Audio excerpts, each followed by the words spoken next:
Dr. Kazmi, and with me is Daria Kim, my co-chair, along with several members of our team, and we expect others to join us shortly. Welcome also to Trisha Shimamura, the Manhattan Commissioner for Parks. Thank you for joining us in person. I am going to make a motion to adopt tonight's agenda. Would somebody like to? Second. Okay, great. Thank you. So the agenda is so adopted. I don't have any waivers to announce today. We have a lengthy meeting, several items on the agenda. We have 4 different resolutions to get through. So I think it would be best if we just started the meeting. And without further ado, I'm going to actually hand it over to the Art Students League and the Riverside Park Conservancy for their presentation tonight. Hi, I'll just give a brief introduction and then turn it over. I'm Elizabeth Masella. I'm the Senior Public Art Coordinator at NYC Parks, and I oversee the Art in the Parks program, which permits temporary public art citywide. This pair of presentations you'll see tonight is part of an ongoing partnership between the Riverside Park Conservancy, the Art Students League, and the Art in the Parks program dating back to 2011. It was known as Model to Monument, now known as Works in Public. So that's just an overview. The artworks will be installed in September in Riverside Park South. You'll see the locations. They'll be on view for 1 year. I don't know if Tom or Whitney wanted to just say something very briefly before we have the artists share their work. Whitney, please. Oh, no, I just, if you don't know me, I'm the Director of Public Programming at the Riverside Park Conservancy. I am here to chime in if there are any questions about the location or any particular concerns about that area of Riverside Park. Thank you, everyone, for allowing us to present this evening. We're very excited to be back in Riverside Park South. You'll have noticed that there are currently 2 sculptures there by Art Students League students, and those were installed a year ago, and after a hiatus of 6-7 years, almost 8 years. So the Art Students League is very pleased to be back in Riverside Park South. Model to Monument has been renamed Works in Public, and we're very pleased to have 2 artists who are currently finishing their projects, Sydney Shen and Henry Newman, who will be presenting. They're in the room, and they'll be presenting the sculptures that they are currently fabricating, which will be installed this September. Joining them also are the co-directors of the program, Natsuki Takauji and Haksul Lee, who lead the artists through this program. I'm sorry, I didn't introduce myself. I'm Tom Tasic. I'm Associate Director at the Art Students League, and I administer the program. So we give the floor over to our artists, Sydney and Henry. Hello. Would you like me to stand or sitting okay? Yeah, the sitting's fine. Okay. If they could maybe pull up the presentation that I sent in, I could give my presentation. Hello, everybody. My name is Henry Roger Morgan Newman. I am one of the artists in Works in Public. And the installation that I will be creating is titled Ectoplasm. So here's the rendering of it. It's going to be made out of stainless steel, a stainless steel frame. And then embedded within the stainless steel frame will be pieces of acrylic. And etched into the acrylic will be these figures. Next slide.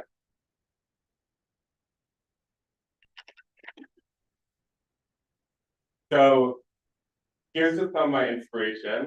When I was creating this idea, I was thinking a lot about mourning and melancholy and how those emotions might be shared throughout a community, especially the community of New York City. You know, the city's gone through a lot of tragic events, and I think we all have our own ways of remembering them. So the design was based a lot on the architecture of New York City. That curve on the top was actually based on the George Washington Bridge. It was also inspired by the architecture of graveyards, the concept of ghosts, and the interplay with shadows. Next slide. So here's just the sculpture from a few separate angles and a little silhouette to give you an idea of the scale. Next slide. So here's just the measurements. It's actually gonna be a little bit taller than this. It's gonna be about 10 feet, but it's gonna be around 6 by 6. Next slide. So another motivator for this sculpture was something that I've previously done with light, where I would paint these silhouettes onto windows, and when the sun hit them at a certain angle and strength, it would cast these silhouettes into the room, onto the floor where they are. And I wanted to recreate that in a more permanent setting and in a more public setting with my installation. Next slide.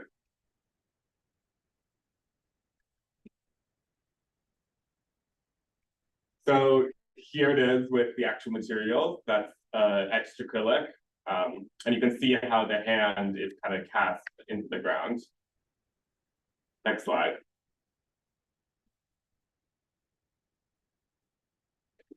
So the location of the sculpture is very important. It's going to be on the Hudson River Park, kind of around 61st and 62nd Street. Next slide. Now this location is really important to the sculpture because it needs a lot of uninterrupted sunlight to exist. And luckily this location has very few buildings that will block this, if any at all. Next slide. So the sculpture is going to face west to east, which means that this effect will be strongest in the afternoon. So kind of as the sun sets, the shape of these shadows will kind of shift and change. Next slide. So before I end my presentation, I wanted to talk a little bit about my public programming. I've titled it Dirgeotech, which is a combination of the word dirge, meaning funerary song, and discotheque, meaning like a party space. So the public programming would consist of a day of free walk-up karaoke at my installation, followed by very small, short musical performances in the evening, maybe like 3 to 5 songs is what I'm thinking. The musicians that I get will be performing a song by a dead artist that they appreciate. Huh. So the public programming seeks to take advantage of the installation's architectural form, using it as a staging ground for these performances. And I want to, and I'm trying to, through this public programming, I'm kind of exploring singing as a way to tribute those who have passed. And I also wanted to do something fun that people would actually enjoy and participate in. Next slide. So thank you so much for listening to my presentation. Sydney will present next, and then I believe we're taking questions afterwards. Yeah.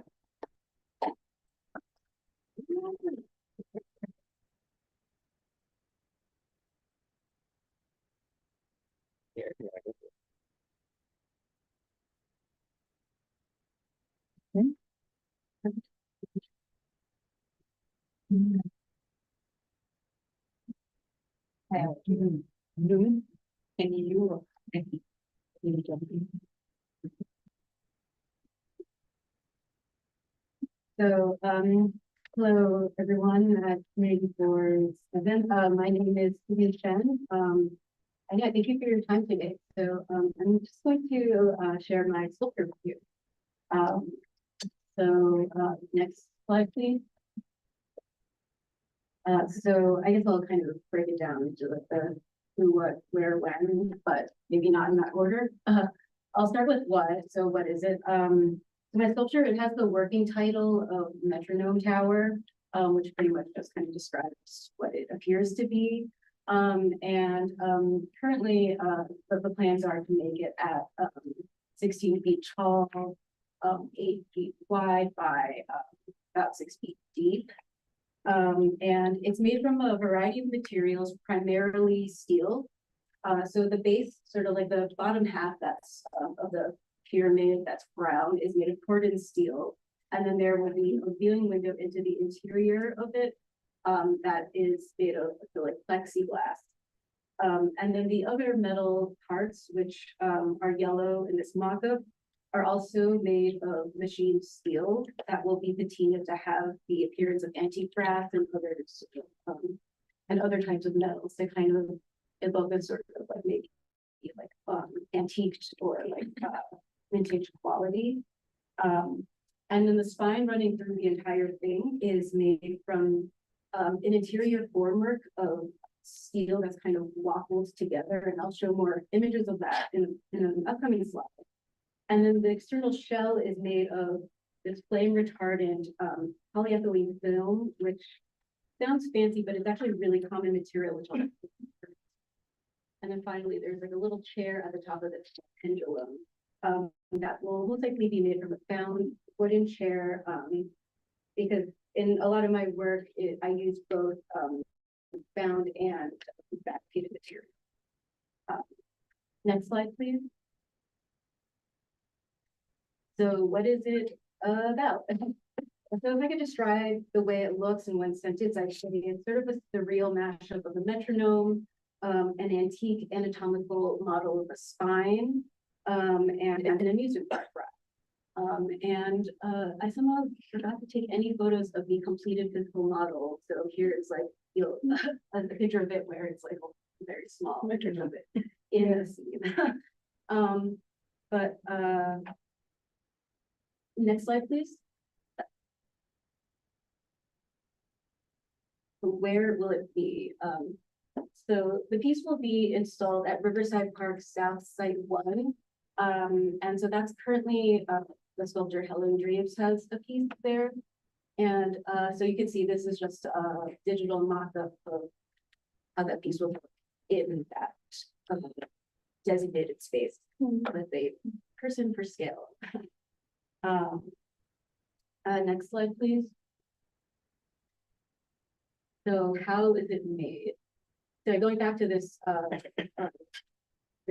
aerospace film and this interior metal formwork, here are just some work in progress images to show you the kind of stuff that's going into this in the studio. So each of these in the top and the left are two images of individual vertebrae that are assembled in the studio, and then I wrap them in a heat shrink film, which is actually you've probably seen it around, used to like wrap boats or even construction sites, bridges, it has all sorts of outdoor applications. So it actually going to be a very interesting material sculpturally to use in my work that is also very sturdy. Next slide, please. And here are just some more images of the maquette in progress in the studio. So why am I making this? So I guess first off, the metronomes are they're a motif in my work as a longtime piano player. In my work in general, I'm also interested in heightened emotional states that oftentimes seem contradictory. In this case, fear and wonder. I'm fascinated by how theme parks, they sublimate the thrill of like near death into a form of amusement, usually for children. And I think this kind of speaks to a human desire or even a necessity to be moved, whether that be emotionally, intellectually, or physically beyond our limits. And next slide, please. And also, I am delighted by the novelty of familiar objects at a massive scale. And this is just a photo I took in Dresden, Ohio, the former headquarters of the Longaberger Basket Company. While I was a trip across the Midwest, I arrived a couple of years ago. Next slide, please. So yeah, just briefly to give more context for my work, I'm going to just go 2 slides of past pieces. This is a piece I did back in 2019. It was a semi-public piece called Onion Master on the gallery at the museum. And essentially it was a claw machine filled with what appears to be onions. This sort of, in thinking about contradictory feelings, I was thinking about this idea of like not knowing whether to laugh or to cry, and the kind of like, yeah, how ludicrous and funny that can be, and how onions kind of personify. Next slide, please. And then here's another recent sort of show, Strange But True, but it's at the Queen's Museum in 2020. And more sort of oversized objects in this. And next slide. Here's one of the pieces in that show. It's on a wall. This is actually 8 feet. This is an 8-foot long working pencil. Next slide. And here's an actual pencil made as a replica of the sculpture and none of it.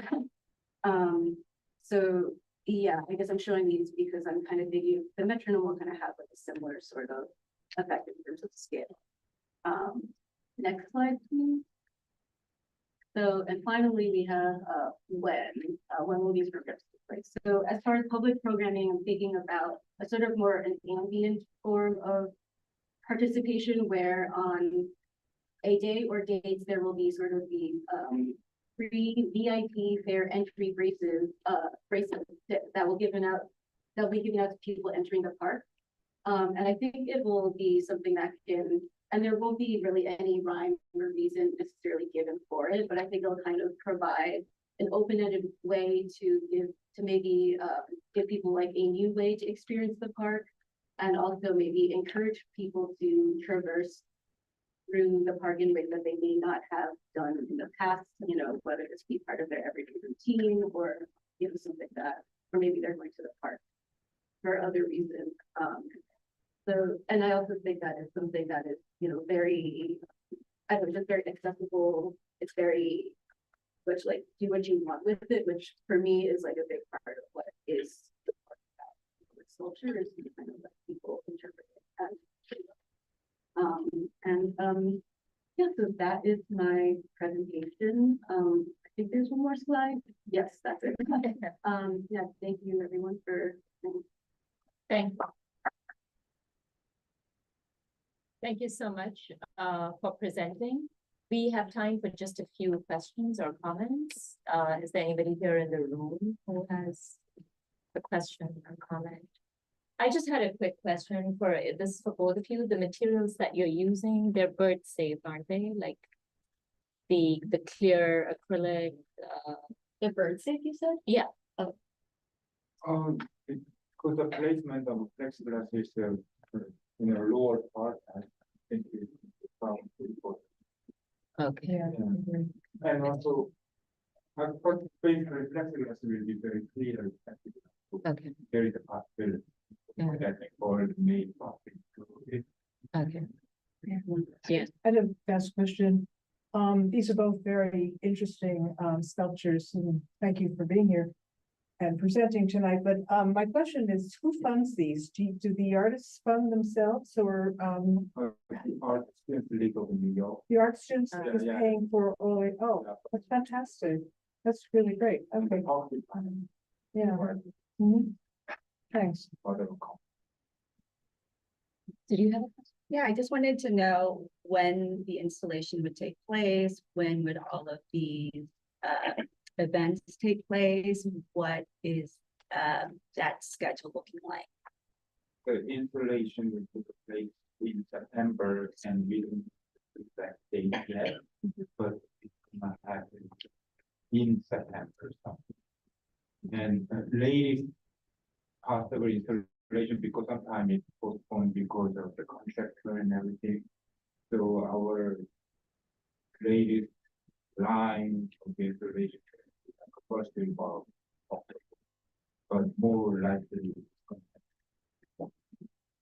Thank you. I can speak just a little. I'm sorry, I'm having a hard time hearing Huxwell, but I can speak a little on the events. When we do public programs at these sculptures, the artists work directly with me to execute these programs so that we can make sure that they are safe, that they fit within our general offerings, and also that they happen at a time when my team can supervise and give support. So when we schedule these events, they'll be up on the Summer on the Hudson website, which is riversideparknyc.org/events, or on the Parks Department events website filtered to Riverside Park. Thank you. And are these going to be anchored by something? Like, Yes, is there's a there is base? already ground structure Okay, embedded in the ground, so it's gonna be very secure. yeah, okay. Those are all of my questions. Any other, anybody from the public who might have a There is a question? Anybody question, on? there is a question Oh. online. Yeah. Sydney, can you speak to whether or not the metronome is operational? There is a question as to whether or not the metronome is actually operational. It will not be operational, I think primarily for safety reason, it won't move. Yeah. All right. So if the day of public programming hasn't been decided yet, so is there any venue or email address we can reach out with more information anytime you're having any event there? Yeah, you can send it to us. You can send it to the office. I think you've been communicating with Alex.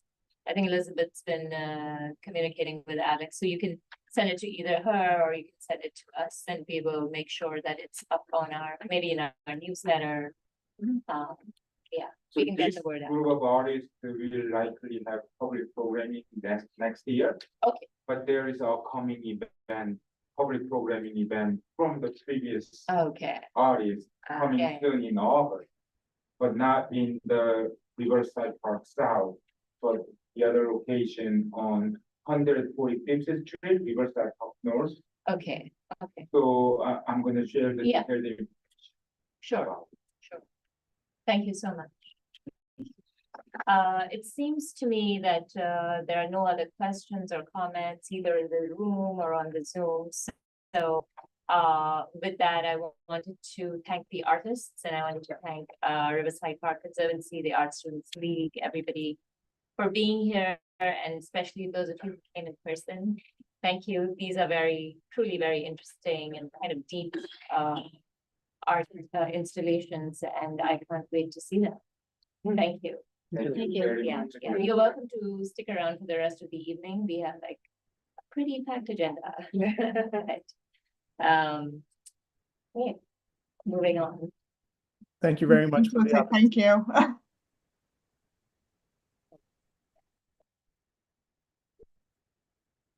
Next on the agenda, we have the proposed design for the renovation of the Soul Bloom Playground. And I believe we have today, is it Cecilia Cho? Yes. Yes, okay. So you will be presenting the actual proposed design. Together with Rachel Kramer. Oh, gotcha. It's great to meet you. Thank you guys for coming in person. Yeah.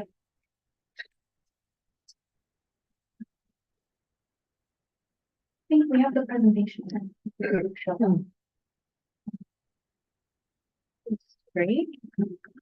Thank you, everyone. My name is Cecilia Cho. I'm a landscape architect at the Parks Department's Capital Manhattan team, and I'm joined by Rachel Kramer, who's our design director for our Manhattan team. And I'm pleased to present about Soul Bloom Playground. We have a budget of $3.2 million from Councilmember Brewer, and the size is about a third of an acre.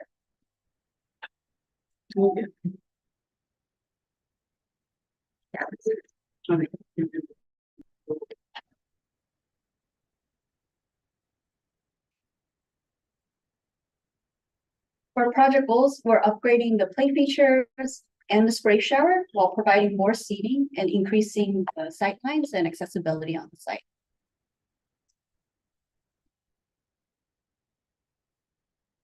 And for our project location, we're in Upper West Side. We're at West 92nd Street and Columbus. And then the entire site is a jointly operated playground with PS 84. As you can see on the map, we have NYCHA on the left, and then within this site, it's composed of different parts. One is the multi-purpose play area, which was done by School Construction Authority and completed last year. 2 is the basketball court, which is currently finishing up construction by our Parks Department. 3 is the site in question, and 4 is the handball court that we're going to try to add to our current project. So there's no risk for coastal flooding, which is great. And we don't really have a risk for stormwater flooding either. We have a little on the edges, but those would be close to the tree pits that we're increasing the size. For surrounding land use, I've mentioned the institutional that are surrounding the site, and then around is mostly residential. And then for our neighborhood context, there's a lot of playgrounds close by. So this one would be used primarily by the school and those that live to the north and northwest. For existing conditions, the last time this playground was reconstructed was 27 years ago. So we just have a little bit of worn out things.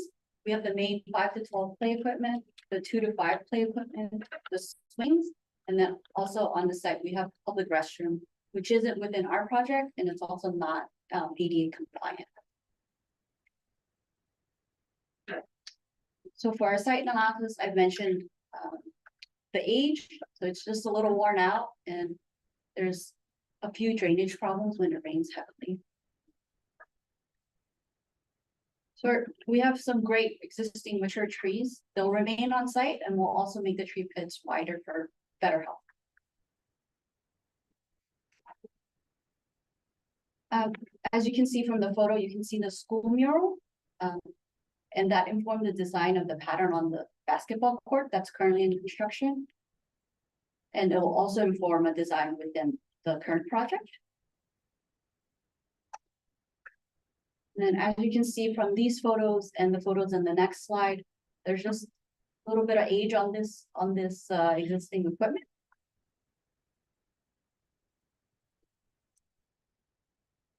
And then you can see a little bit of the flooding that I mentioned. So there's a shade study for our summer solstice, and for the next slide that also shows, for this slide, basically within the hottest part of the day, 12 to 3, there's no shade on site, so we'll be adding some shade trees within our design.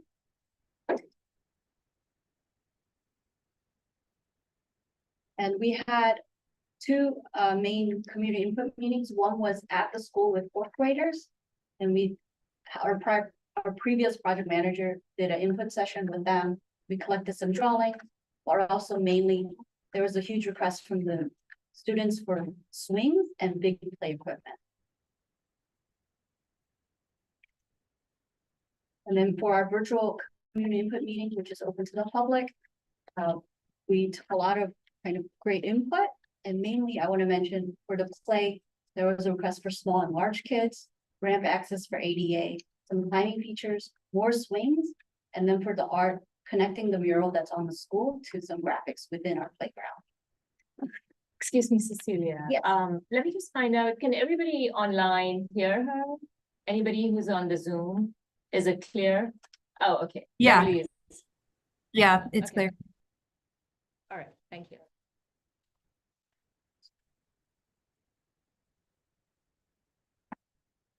Next slide. And then this is the schematic design. I'll walk you through the design from left to right. So from the left, we've created a much bigger swing area with more units and more types. We can kind of accommodate the requests from the community, but also so that children of all abilities can participate in this activity. To the right of it, we have some round tables for picnicking. And then closer to that, by the fence, as a request from the community, we have more game tables. Then to the right, this is the new 5 to 12 play equipment area. There's shade trees and more seating around. And then adjacent to that, we have the new spray share area, which has graphics that reflect kind of the patterning and the coloring from our adjacent sites. And then next to that, we have the new 2 to 5 play equipment. There's play panels there, but also shade trees and more benches. And then this is kind of the arrangement for the swings. So we have more strap swings. We have a universal seat for all children to use. And then we have bucket seats for very small children. And then for spray, we kind of have gentle ones and then also like active overhead ones. And then for the play units, this is kind of the typical play units. These will still be finalized. And then the colors kind of reflect some of the colors on the school unit.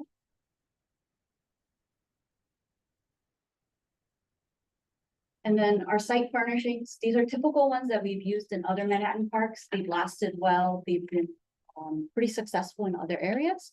So we have the thermoplastic graphics. That's for the additional graphics by the spray shower. Then other tried and true elements that we've used, and we have a variety of different seating so that people can kind of use them in different ways. And then for shade trees, we're putting in pretty hardy, fast-growing, tried and true varieties. And then for existing fence, and then to our proposed fence diagram, the surrounding perimeter fence is currently 7 foot, and per our parks policy, we're lowering that to 4 feet. And then next slide. And then interior wise around the swings, we put 3 foot of fence for safety. And then around the planting that's open, we'll have a low 1 foot fence. And then for sustainability, we're increasing the tree pit sizes. So we'll go from 0.6% to 5% permeability.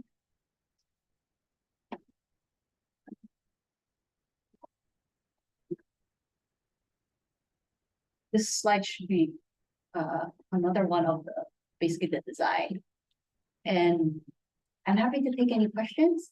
We also have the support of Rachel and also Steve Simon also. And other questions arise. Thank you so much. And our board commissioner. We're gonna take questions initially from the committee members from around the table, and then we'll have non-committee members ask questions, and then we'll go ahead and open it up to the public after that. Okay. So is there anybody around the table, committee members who have questions? I guess right before that, could we go to the presentation and just show the schematic design? There's one page with the design. Yeah. That would be a good, sure. We have to go back. Yes, this, thank you. That's it. Hi, my name is Ali. Thank you guys for coming. So just to clarify, are you tearing everything out and starting from scratch? Or is renovation to like add additions and fix certain stuff that are broken? Pretty much, it's almost taking everything out except the public restroom building that's remaining, but everything else will be entirely new. The existing flagpole we're actually also removing in order to make room for the swings, which were requests from the children and the community. How long do you expect sort of the project to take? That's my first question. And the second is, will the restrooms be out of service during the entire period? Yes, so we have about 1.5 years to the start of construction. So to everything being, finished, optimistically 2.5 years from now. And then during that construction period, which is basically going to be the year of 2026, the restrooms will be not accessible. Or like not, it's basically going to be inside the construction.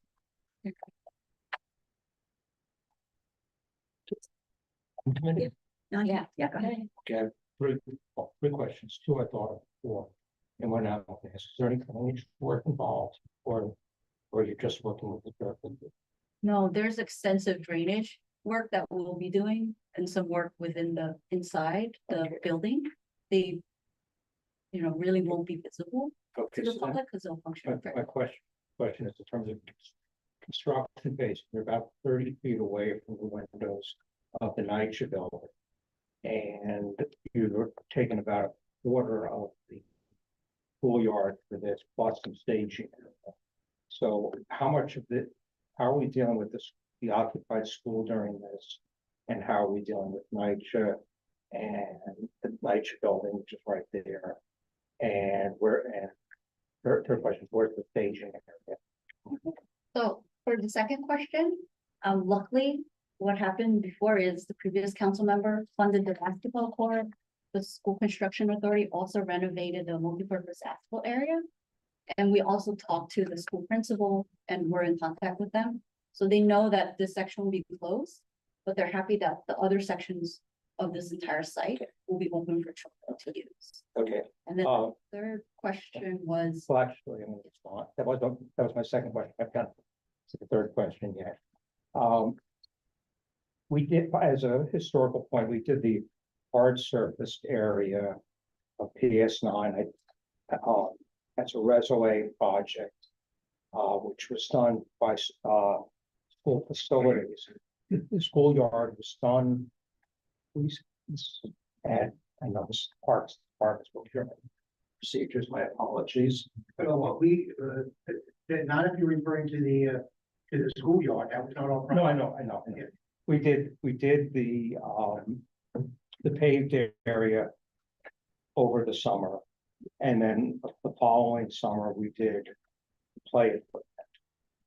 This PS9, and that was not adjoined parks, DOE. So right, I was the PTA president at the time. And we managed Is it schedule. to this project? Well, I'm just saying Is how it- you can phase. Okay. That's Do you what's have relevant phases? here. doesn't really have phases, we're just. The other parts will be done when this I part will under- be starting. I'm just comparing it, it's a year and a half versus 3 months. So, So the breakdown is, we have about a half a year left for design. And then a year is what we consider procurement, which is the finances and legal, okay, so. I understand, just saying, there are ways of doing this better, and I've done them, and just stating them. I also know what a piece of work I did a few years ago in City Park, which also was not joined, but the skip timeline was far along. But at the same time, the kids here are still. So is there a possibility of phasing this within this? That you don't have to answer that, but there are ways of phasing this. There are 3 different zones. Get some play equipment back. Probably, which was the next thing. Are there any safety surfaces here? Because you haven't shown us any safety surface. So within the plan, the blue area is all safety surface. Okay, just asking. You showed us all hard surfaces and no safety surfaces. So great, it's there. What is the beige surface then? The beige is a colored concrete. Okay, and then the rest of that is the X's. Yes. And then one last question. You can put in a ADA training fountain, can't you? Yes, so that will be actually completed as part of the basketball court project. So that Okay, so will that be will- done quite soon. That will be there, but it won't be. Not It's until- inside of the construction. Okay, But just- there is a drinking fountain in the multipurpose play area in the south section. okay, so That that one will be there. remain open. That's good. Just asking. That's my question. Thank you. Thank you. Is there anybody else in the room who has a question? Anybody on the Zoom who may have a question about soil bloom? Or in Or the any comments, yeah. I don't see any questions in the Q&A at the moment. Anybody from the public who may have some? All right. Thank you. I just want to make sure you guys are asking for a resolution today, is that Yes. correct? Yes. Okay. Wait, So- sorry, really quick. I actually, Ken from CB7 has a question. Okay. Ken, you can unmute yourself. Hi, 2 questions. I guess you can't see my video. You mentioned something about the handball court. What did you say about that? So that part is currently outside of the scope of this project, or we're gonna look into trying to add it in. So some part of it will be done, either repainting or more extensive reconstruction. So it will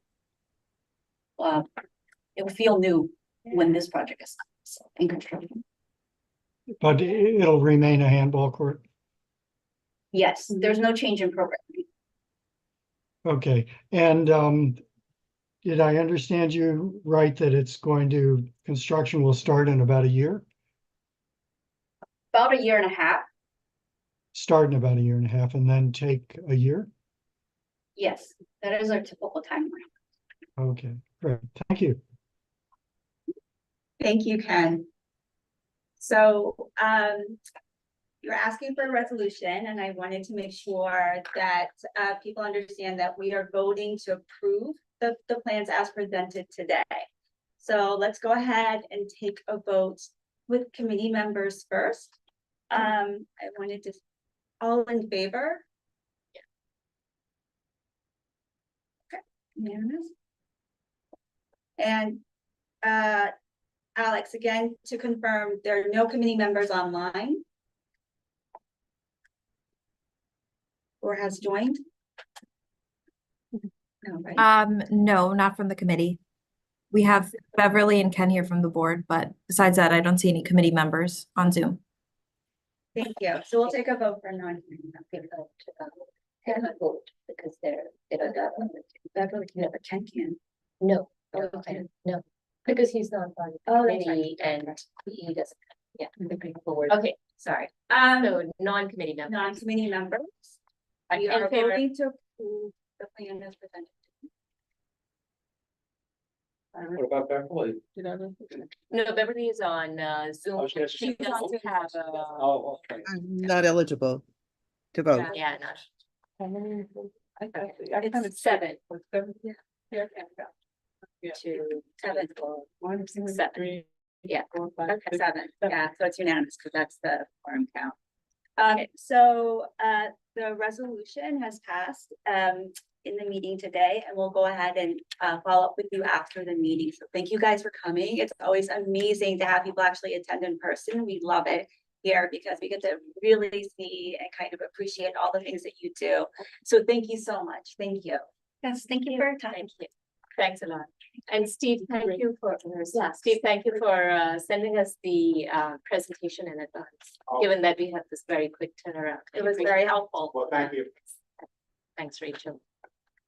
I'll do anything to get a resolution in support. Almost.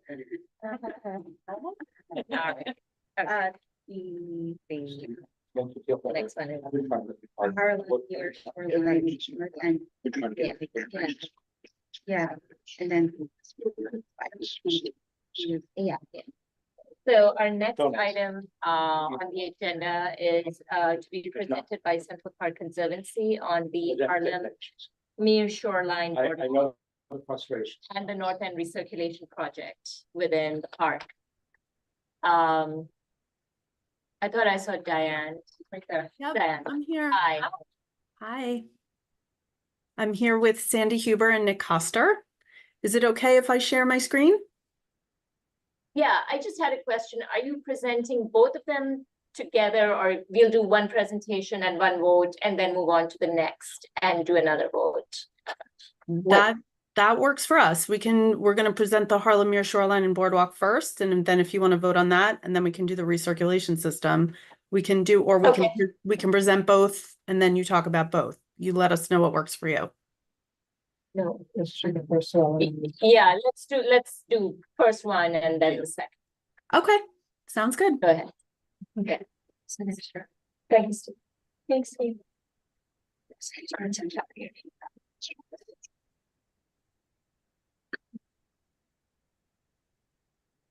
Can everyone see the screen? No. You can't. All right. There it's going, What Diane. now? Can everyone There. see? Yeah. yes, we can see it. Okay. Hi, everyone. I'm going to kick us off this evening. Thank you for having us. Again, my name is Sandy Huber. I'm the Senior Vice President for Capital Projects at the Central Park Conservancy. We just go through the next slide. I'll move through these very quickly. what I wanted to do was just spend a moment to set these two projects up, because this is our continued work in the north end of the park. Everyone is probably familiar with this, but just to ground you where it is in relation to the rest of the park. You can go to the next slide, Diane. And then this is just a zoom in on the two projects that we'll be discussing today, the continued restoration of the Harlem Meer Shoreline and Boardwalk and the recirculation system. And then again, it's a continuation of our work that we started at the Harlem Meer Center.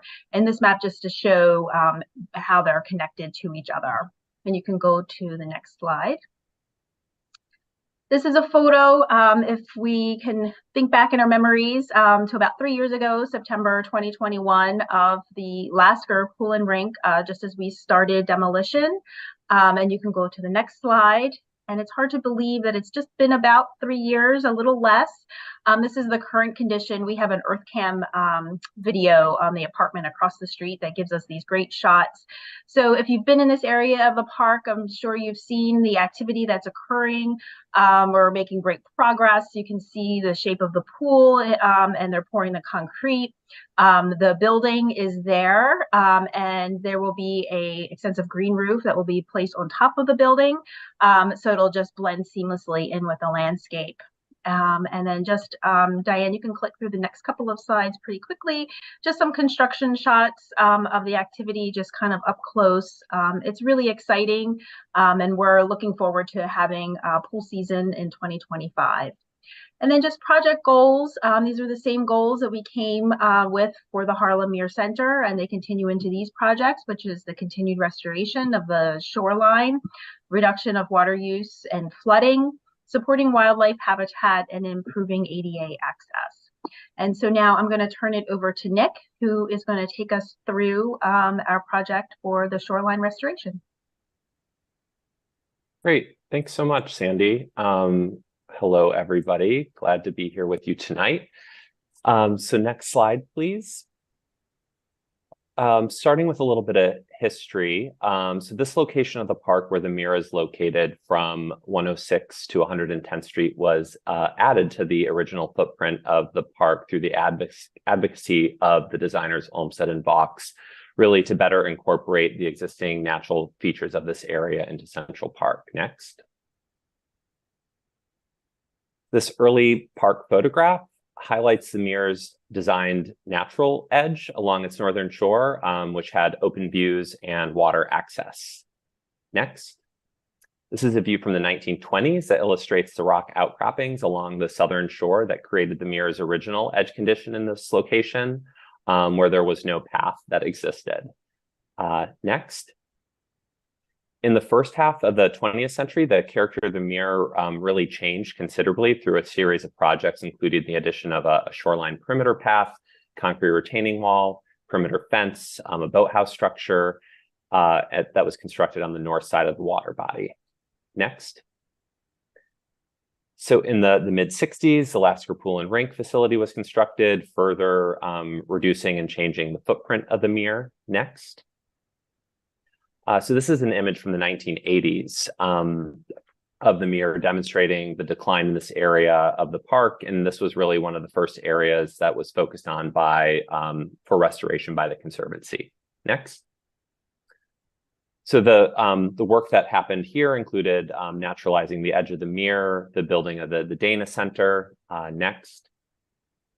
And other improvements that have included the playground restorations. Next. So just to quickly look at the existing conditions, the existing hardscape around the Meer reflects the work that was done in the 90s. Since then, we've reconstructed small sections of paths in conjunction with the work up at the East 110 and 108 playgrounds to create accessibility. Next.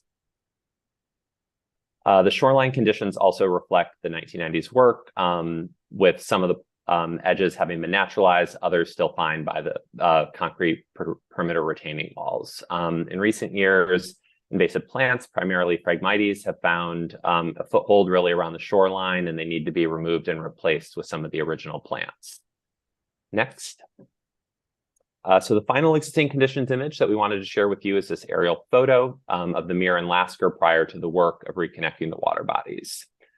Okay, so for the shoreline restoration work that will be completed as part of the Harlem Meer Center is highlighted in white on this plan, and the Meer restoration work that we're updating you on today will encompass the entire remainder of the shoreline. The work will be completed in phases to maintain access to the Meer, and the scope is really paths being reconstructed, invasives, plants being removed and replaced with aquatics, lighting infrastructure updated, bench upgrades, and when complete, the entire path around the shoreline will become accessible.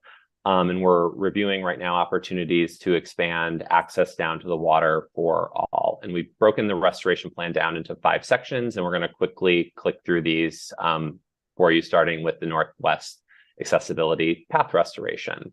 And we can come back to any of these if there are questions at the end. So at the Northwest shoreline, this area of the park will be realigned and reconstructed to create an accessible route to the new Harlem Meer Center facility from 110th Street, as well as from the drive. Next, this drawing is a section showing the accessible path that will be creating the accessible route down to the Harlem Meer Center. The design solution, it's the same as the same path design that we use for the accessible path at the dairy. Next. So the North Shoreline, this is between Lenox Avenue down to the Dana Center. The park path along the shoreline will be realigned and regraded to make it fully accessible, as well as creating accessibility to a Meer overlook. In addition, the shoreline is going to be expanded by removing a strip of the upland area that's currently covered with the invasive Phragmites, and we'll be restoring that with a new aquatic edge. Next is the East Shoreline. So this shoreline is adjacent to the paths and the benches leading up to the Duke Ellington Circle, which we had restored as part of the East 108th Street playground. South of the playground, we'll be reconstructing the paths and repaving it and making it accessible. Additionally, the existing shoreline beach, we're going to be repairing that and stabilizing it. Next. So the Southeast Cove, this is adjacent to the Conservatory Garden. The full depth of the cove here will be reestablished, in addition to the planting and paving work that'll be happening. So the shoreline path to the west, we're going to be realigning that and regrading that to get the accessible connection from 5th Avenue in the Conservatory Garden to the Meer. Next, we have a few sections of the proposed work. This is a typical shoreline section that illustrates the invasives that have overtaken the aquatic planting. Next, the restoration is going to remove those and reestablish the aquatic plantings in those areas. Next, please. This is the condition along the northern shoreline where the path and access to the water adjacent to the Meer is currently not accessible. Next. So here we're going to be realigning and regrading this location to create an accessible overlook at the shoreline. Next, adjacent to this area where the path requires a realignment to create that accessibility, the edge will be softened with both an aquatic planting shelf will be created. Next. So the final area is the South Shoreline and Boardwalk. So this area is really seen as a continuation of the current boardwalk work and shoreline path work that we've shown before for the Harlem Meer Center.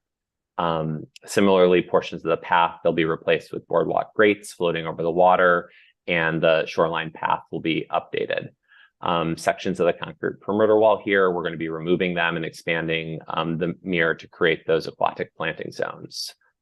We have a few sections of this. So this is the section illustrating the existing Meer shoreline and edge condition. And the next is the proposed reconfiguration, which lowers the retaining wall, removes the fill, establishes the planting between the boardwalk and the now exposed rock outcropping.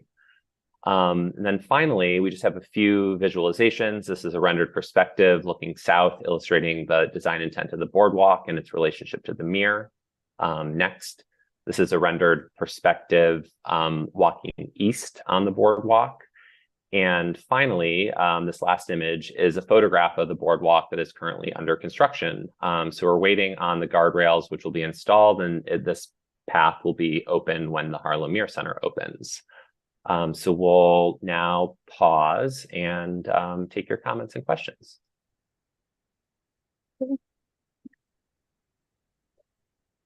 Thank you very much for the presentation. I'm going to ask if anybody in the room has any questions from the committee or non-committee members. Anybody online on the Zoom with any questions or comments? Oh, Linda. What is the timeline for this, and when do the fences, the guardrails go up and so forth? So you mean on the boardwalk for the Harlem Meer Center? Yeah, for Yeah, like so- accessibility for the public. I mean, look at this gorgeous path that you're building. Yeah, so this work will conclude with the Harlem Meer Center, which is currently targeted to finish the first quarter of next year. So this path will have the guardrails and all of that up by the time that the center opens. Okay, that's great. That's great. I thought they were going to say 2030. Yeah. Local law. No, it looks great. And a lot of stuff that we probably will not even get to see much. But like a lot of work is clearly going into what you're doing here. I want to now turn to the committee and make a motion to pass a resolution in support of what we have seen here tonight. We don't have the exact language, we're finalizing it. But anybody in favor of this presentation, please raise your hand. So it is again unanimous. Okay.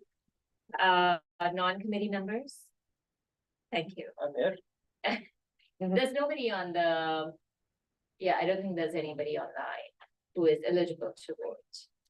So this was very simple. Congratulations, you're done with one Harlem Meer. So thank you. This is something for both halves, right? Sorry?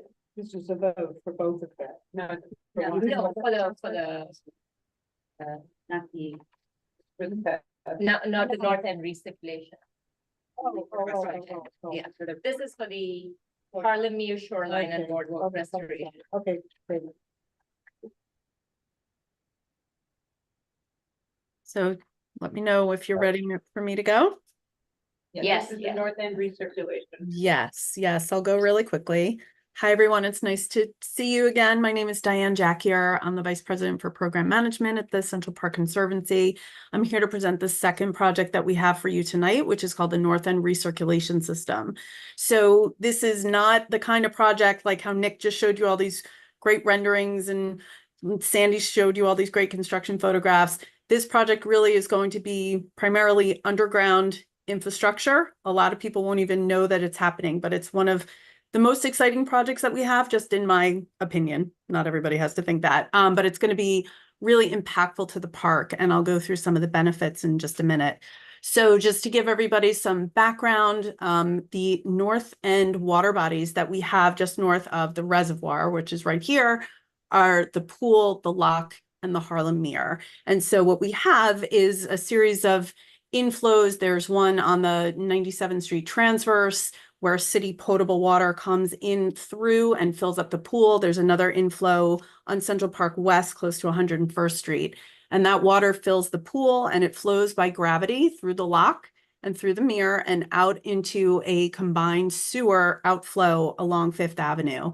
What we're proposing now is to create a closed system, a recirculation system that will sort of follow this red line here.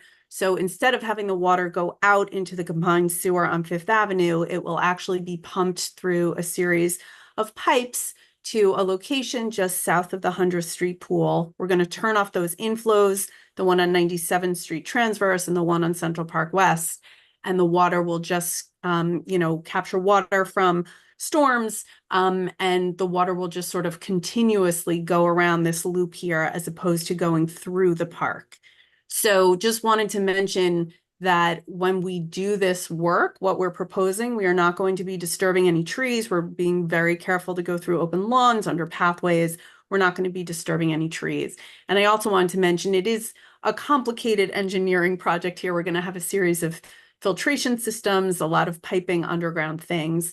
But it is a really exciting project. And the sort of idea of a recirculation project has been around for a really long time.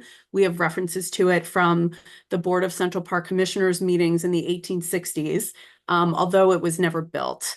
But the idea came around again in 2000 when the Department of Environmental Protection had done a water quality study. And there was a proposal then to do a recirculation system for all of Central Park.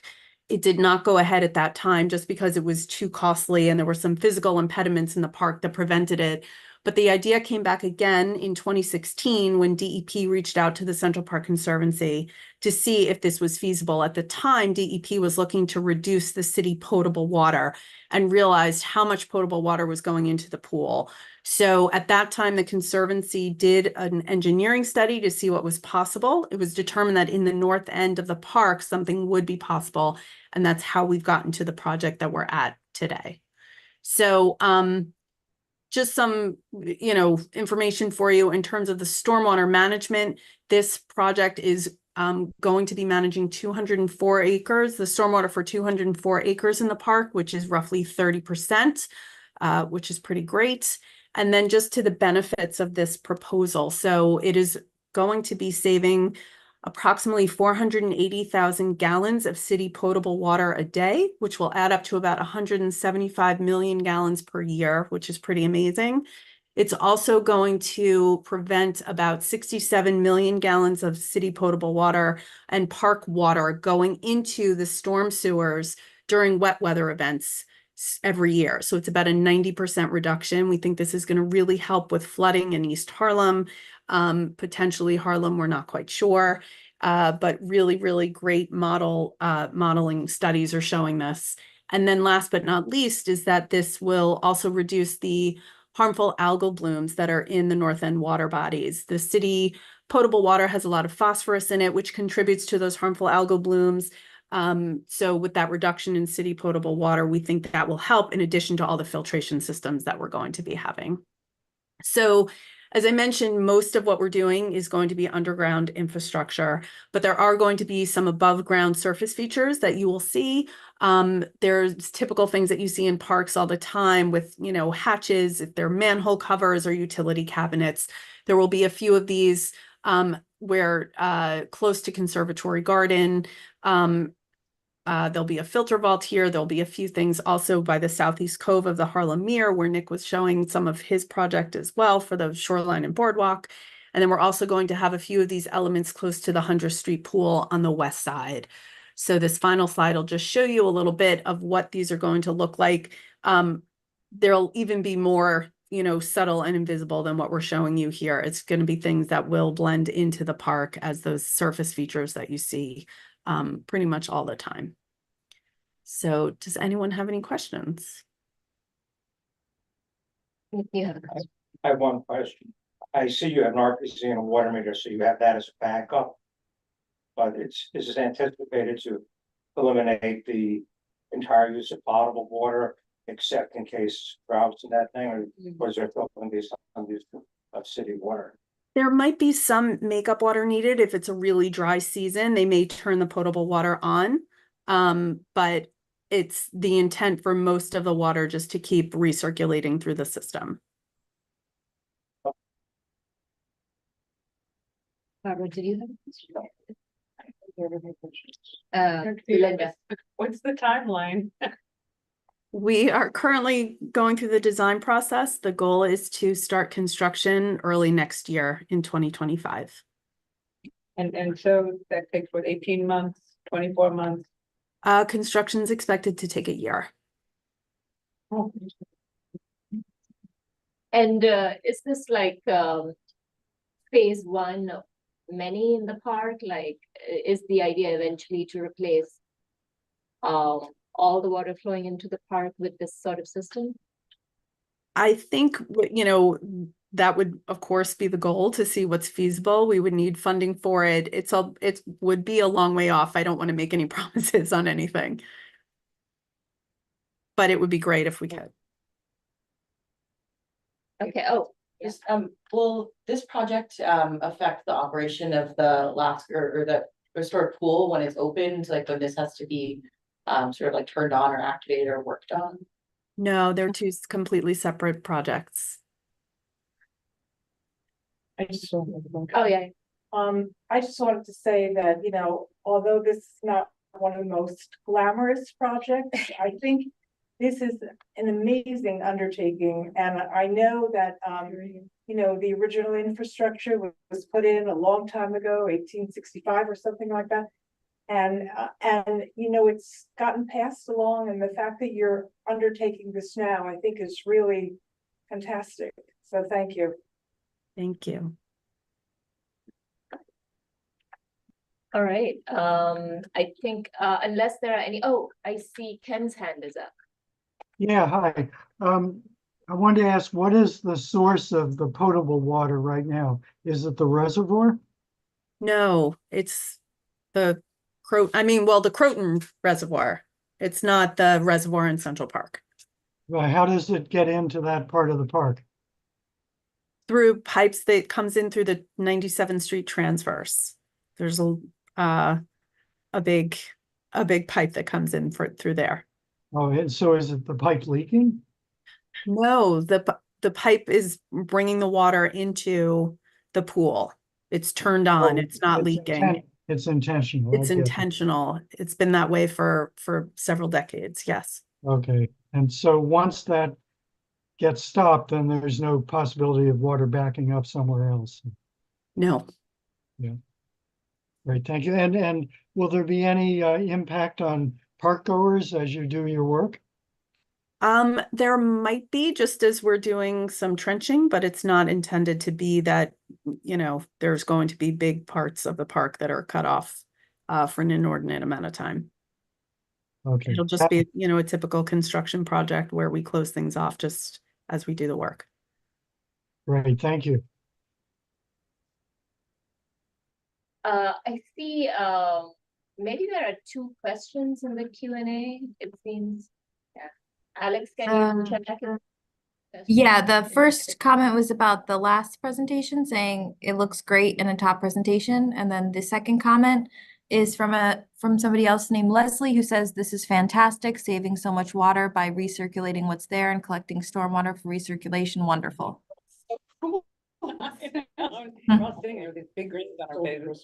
Okay, thank you. Thank you. Thank you. All right, so as long as there are no other questions or comments, either online or in the room, I'm going to make a motion to vote on this project as presented here tonight. So anybody from the committee who's in favor, please raise your hand. Unanimous again, yeah. And non-committee members? Unanimous again. I'm not a committee member, but it's really good to turn off the bathtub water. Yes. Oh, agreed. All right, so the motion passes unanimously. Congratulations. Thank you. Thank you so much. Thank you. Thank you. It actually speaks a lot to how well presented and well organized all the sites were. The fact that we got through them so quickly. Thank you. Thank you so Appreciate much. it. Appreciate that. Thank you. Have a good night. Night. Thank you.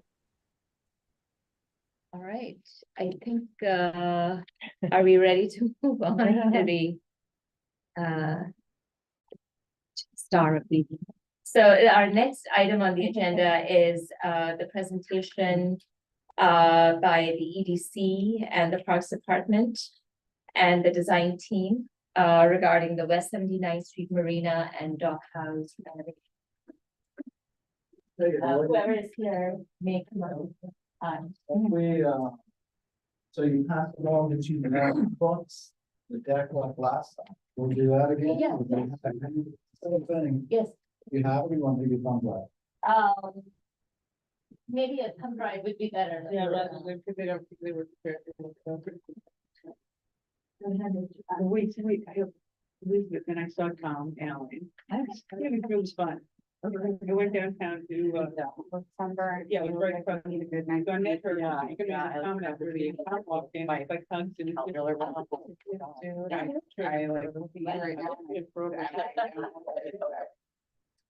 He's cool. I'm glad you went reference. Yeah. It's gonna be so bad. Long day. Raining all day. No, I Tonight you're not in Mitchneck. all I know is I got upstairs, I was ready to go to DCI. Don't know why. And I ended up. I ended up shooting him to start to avoid the rain. I did a somersault. Do you know, does anybody know where Alex or Jesse are? Yeah, I'm here. Hate to give you that. It was like one of those days, but it's like fabulous to like, wait, there was a good DCI. Michelle. What the hell? They are for like marketing. We were talking about it, it's got, you know. Like that long box, It's I've never not seen bad, that in a. but it could be improved. We So talked you about did your that. first 5 weeks from the other side. Yeah. My. Sounds. She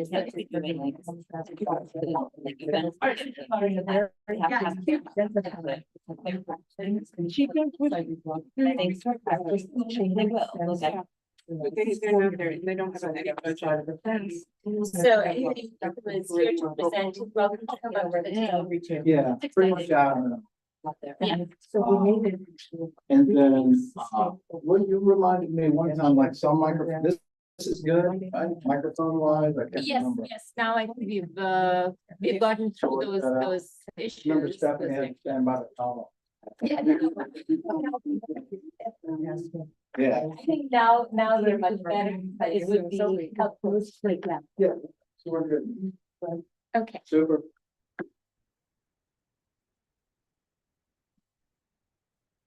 Oh, before you start, I just want to make a few announcements.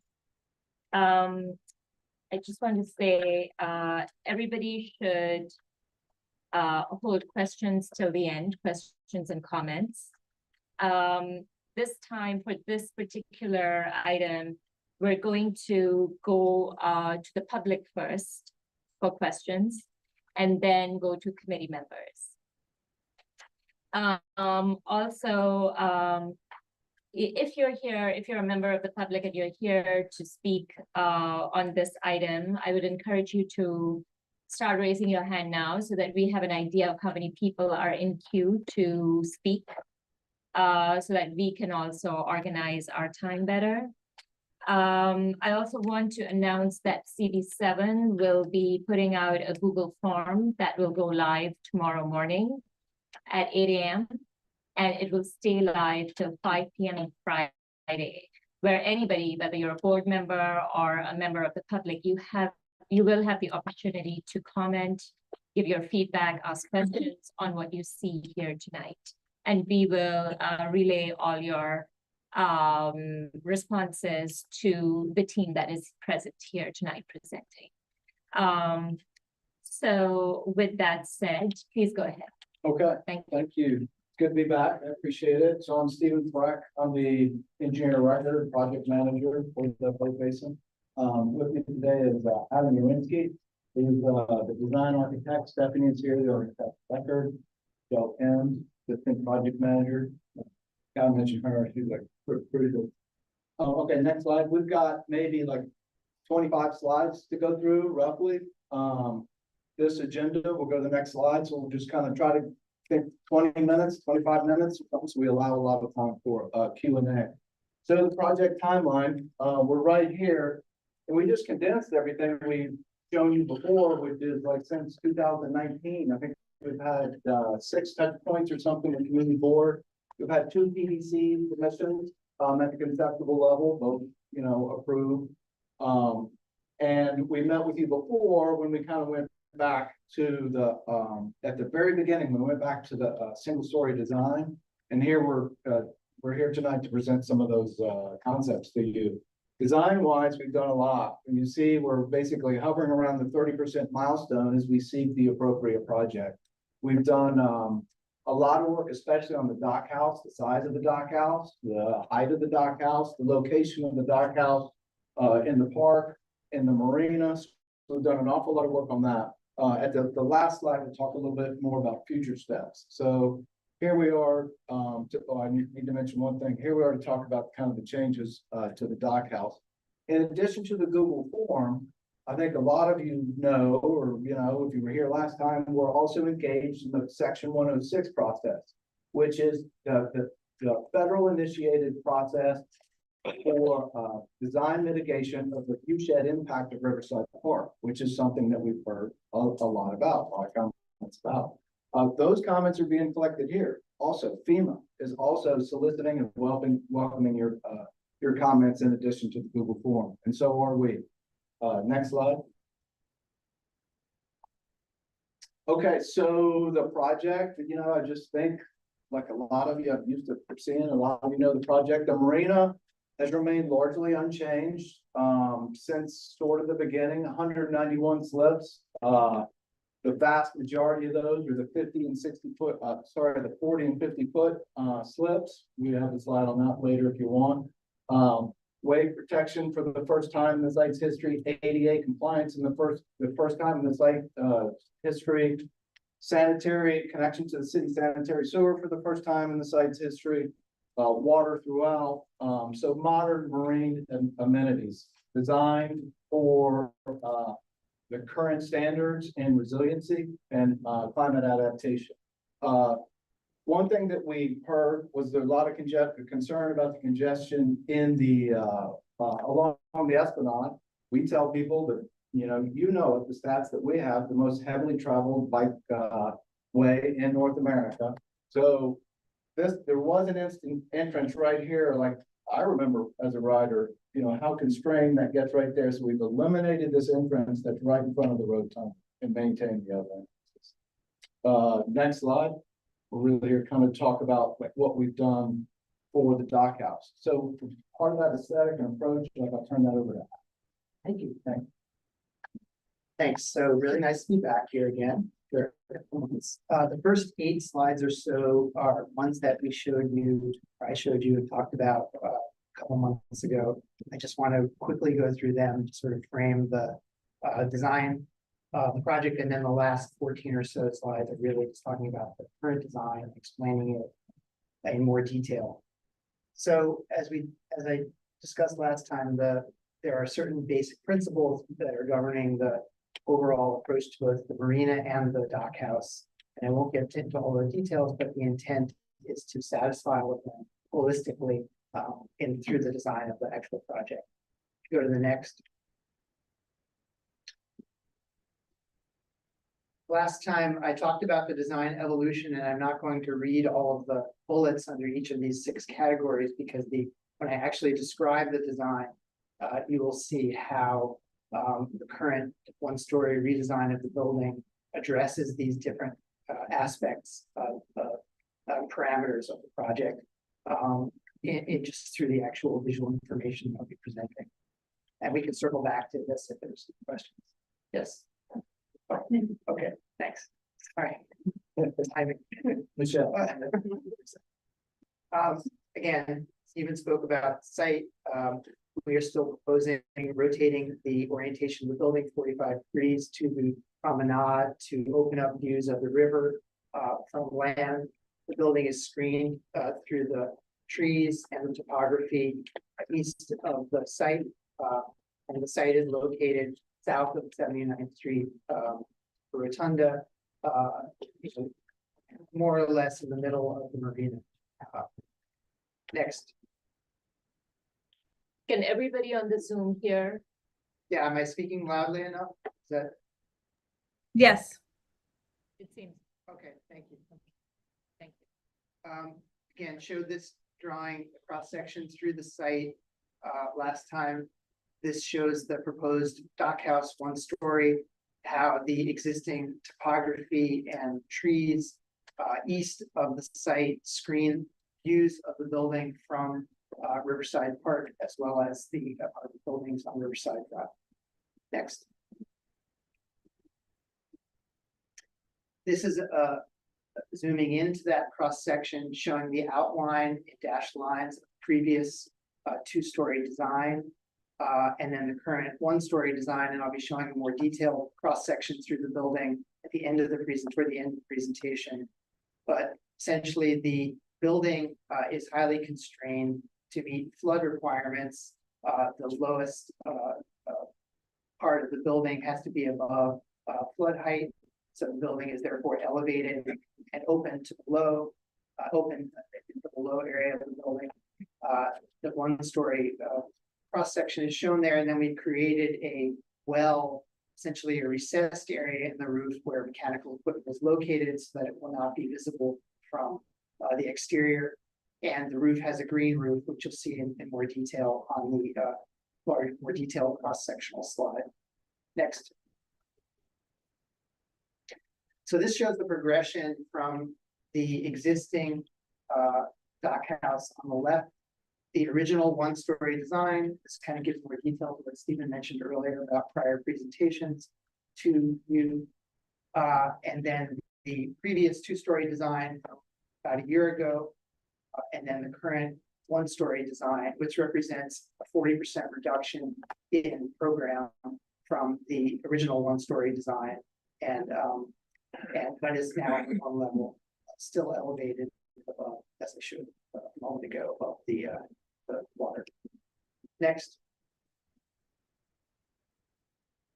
Had this slide previously, but just as a reminder to give some sense of scale to that the building has. These are other buildings around buildings and one boat around New York City, and just again give you a sense of the size of the footprint of the proposed one-story dock house. Next.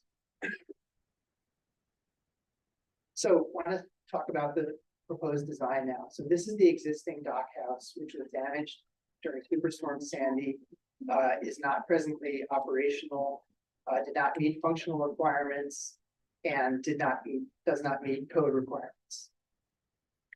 Next. But before we started thinking about the design of the dock house itself, we turned our gaze to the park and looked at some of the buildings in the vicinity of the dock house, as well as in other parts of Riverside Park. And what we noticed was these are really grounded. They're built into the topography of the park, either because they're concealing the rail line that passes through there, or because of the sloping topography of the site itself. Nonetheless, there are elements within them that you'll see might be familiar in the proposed dock house, one of which are the areas of glazing, like the 2nd Street Fieldhouse. We have large areas of glass proposing in the dock house. The Rotunda Cafe, which is in restoration now, has a covered column space, which is in some respects similar to the space underneath the building. And then the Volunteer House has expanses of glass which reflect the ambient conditions of that part of the park, the trees and light. And those are all things that we're thinking about in the design of the dock house. Next.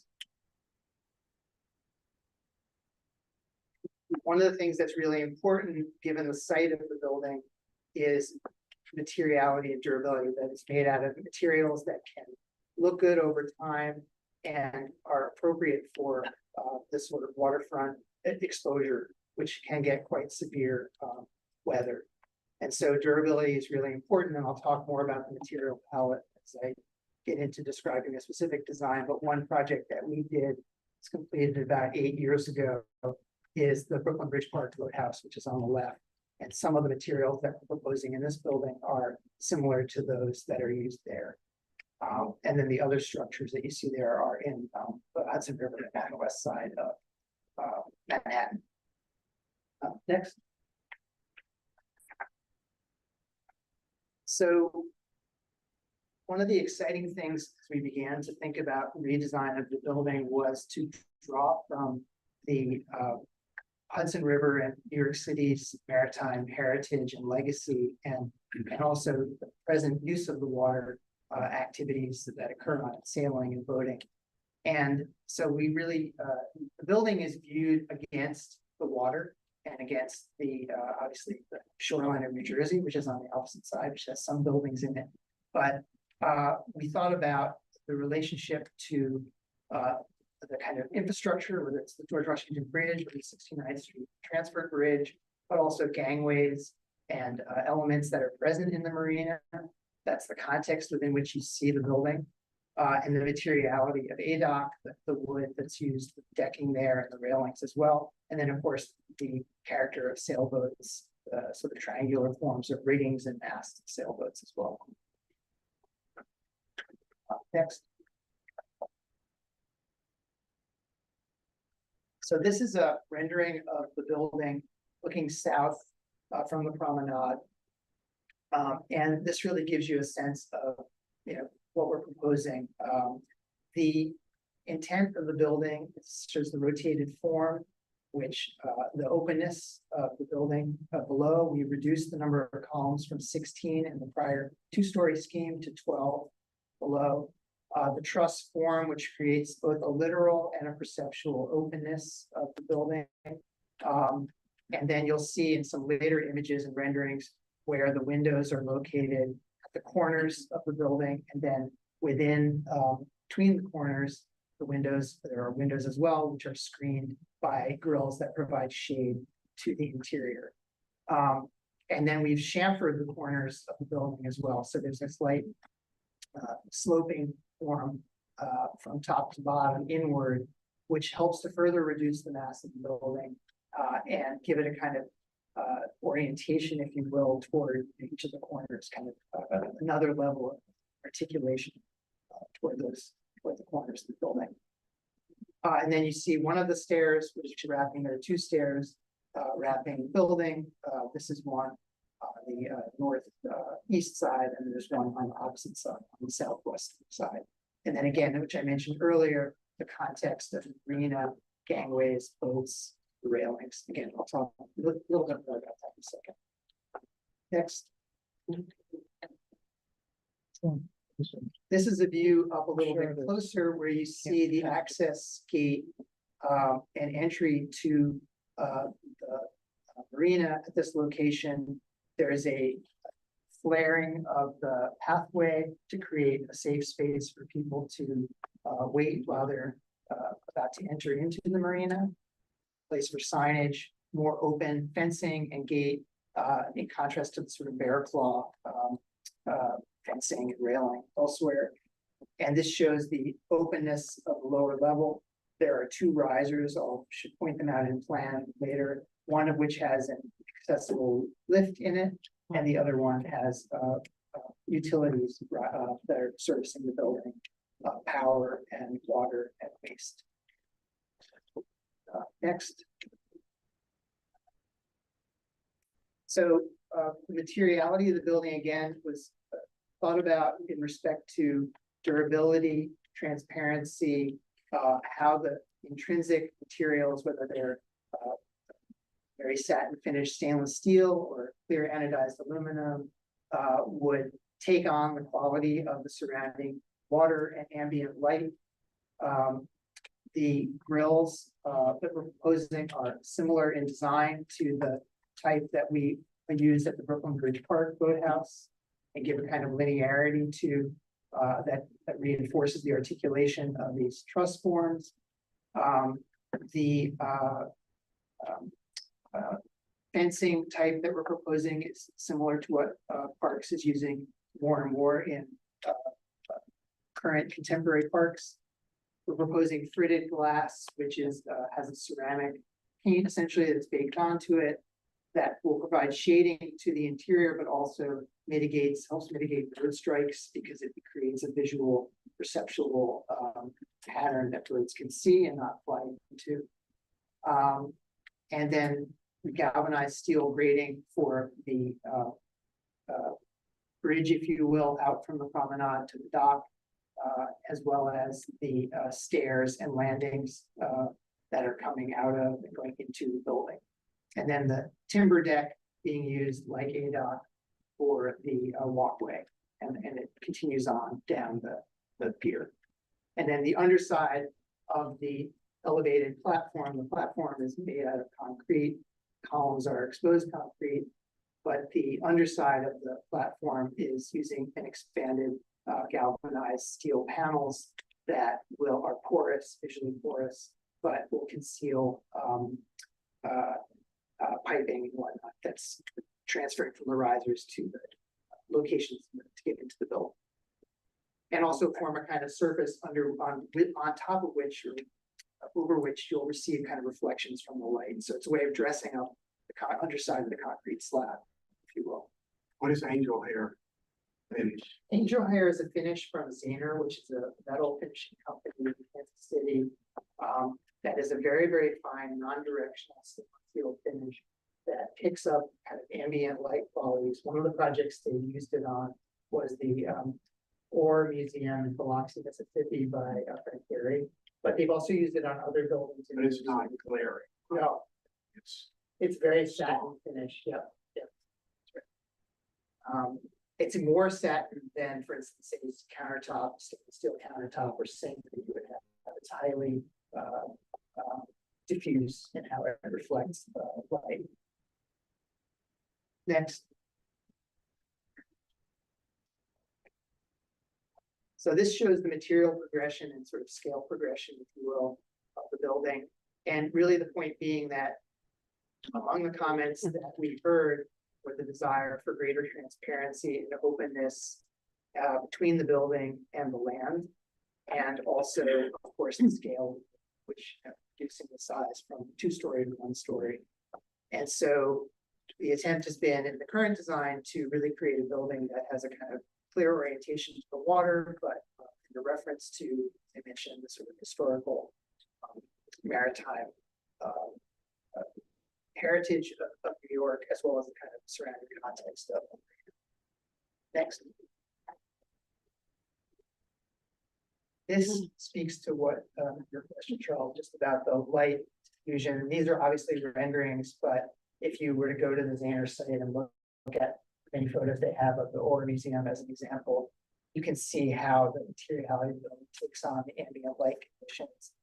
And the lower right image of night is, we have not finalized lighting of the building, but this gives you a sense of where the windows are actually located, sort of highlights them, as well as the underside of the building. So we've just started to meet with the lighting designer, and that hasn't been developed yet, but we wanted to show that just for the sense of, And so the glass in that correct. evening view will not have glaring reflections. Correct.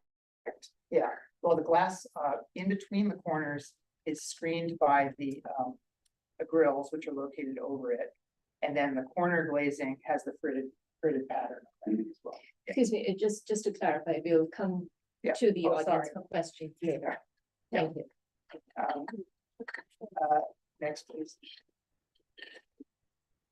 So this is a rendering which we showed a year ago from this vantage point from the lawn area that's just to the east and slightly north of the site of the dockhouse, which is one of the few areas in the immediate vicinity of the building where one could conceivably have a kind of passive activity. There's a lawn there. To the south and east of the building, there are playing fields, ball fields.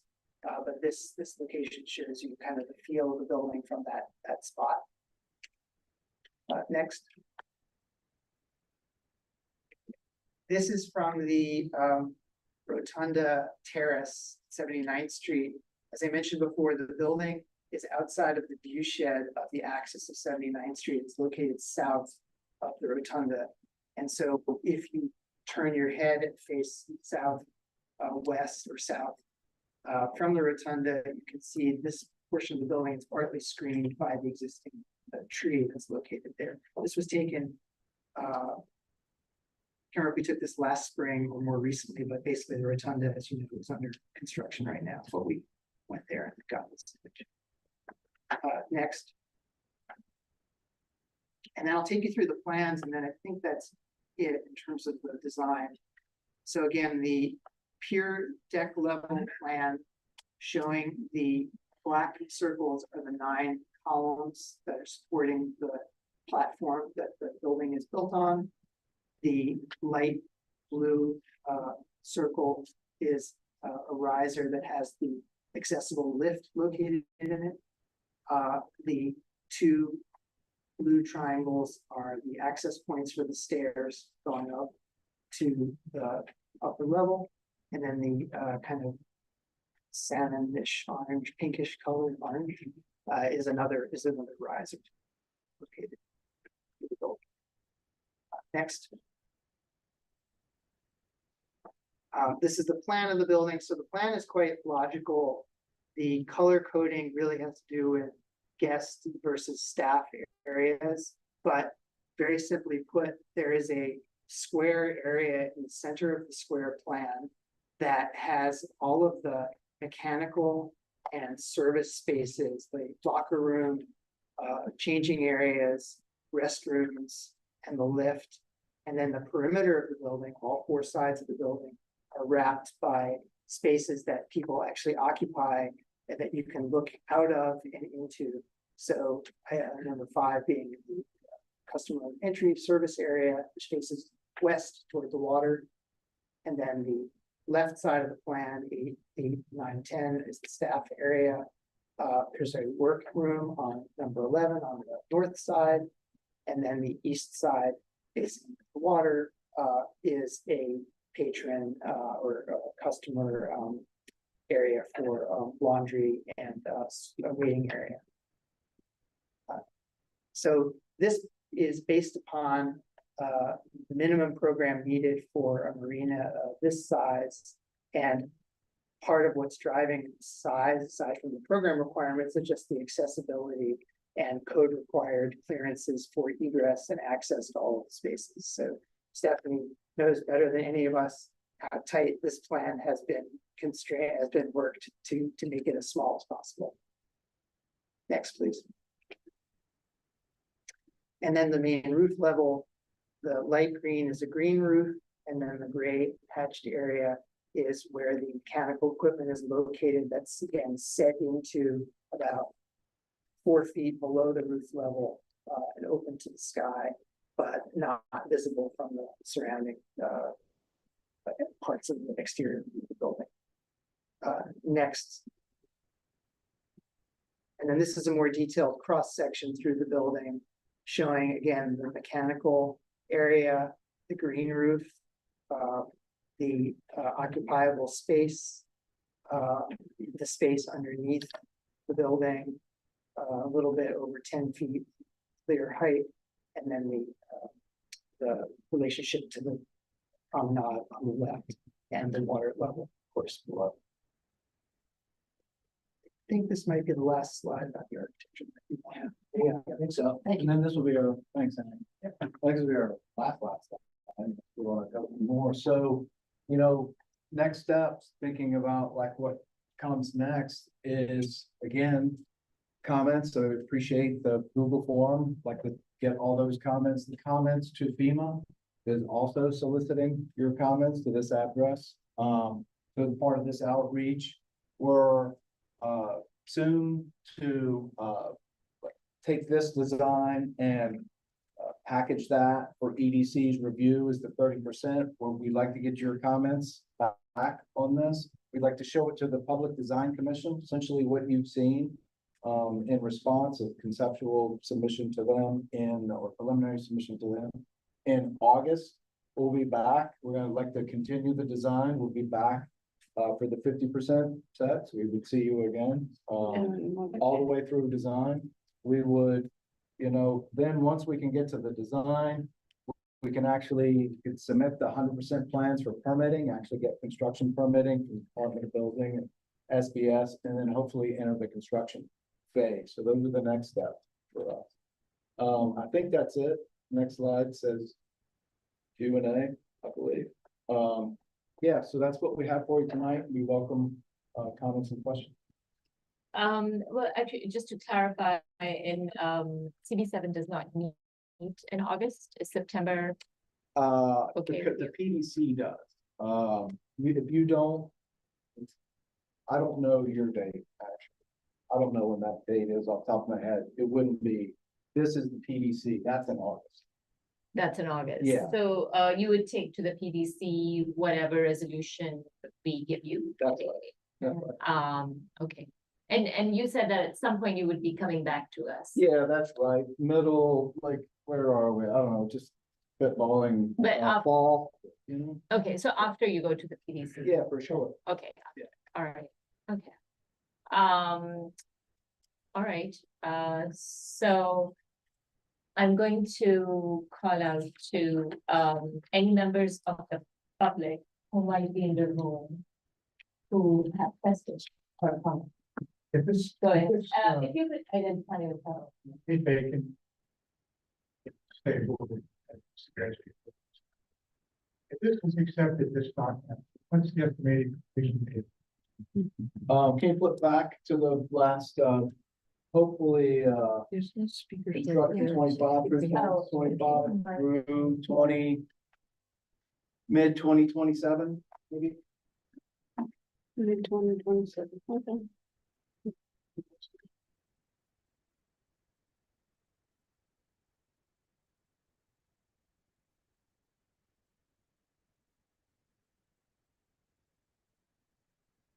Anybody else? Yeah. Okay. If you could, I don't think the mic will have speech.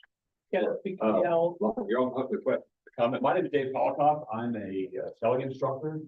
Well, certified by the American Selling Association. I'm a licensed Coast Guard to do that, and I have operated out of the boat base previously. I hope to do it again.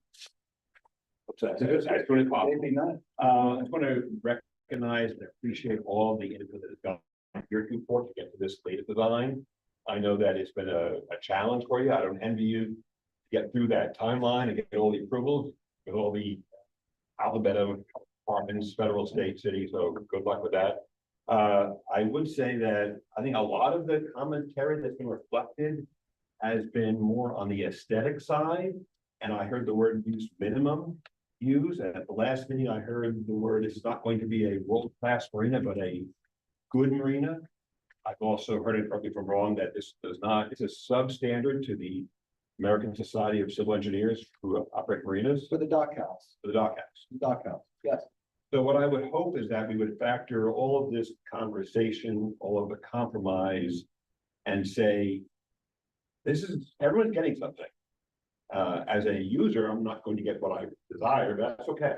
Getting what I need, but not what I, in the words of Mick Jagger, you can't get what you want. You try sometimes to get what you need.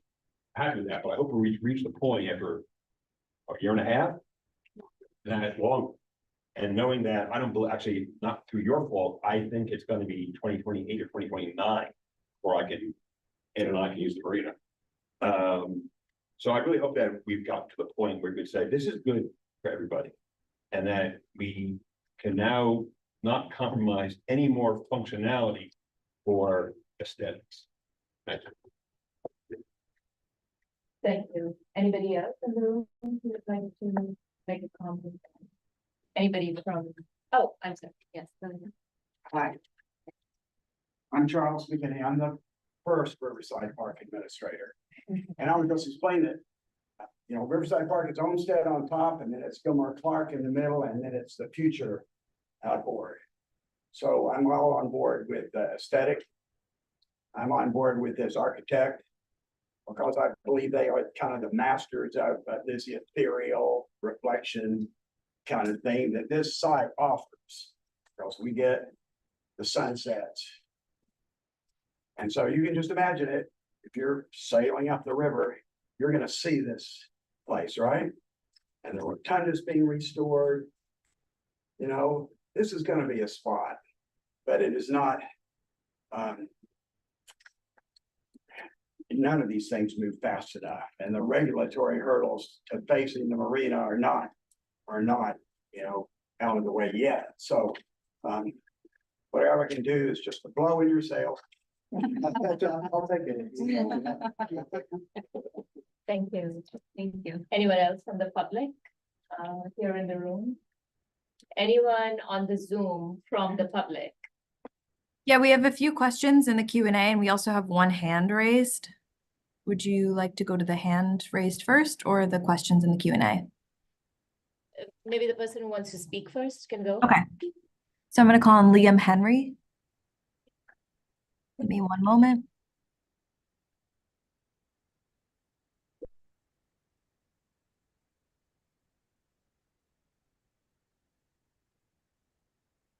Liam, are you able to unmute yourself? Hello. Yeah, we can hear you. All right, great. Yes, hello. My name is Liam Henry. I am one of the captains of the Hudson River Sloop Clearwater, which was the boat that was used as a scale in one of the slides, and was also mentioned as one of the educational vessels that could use the facilities at 79th Street.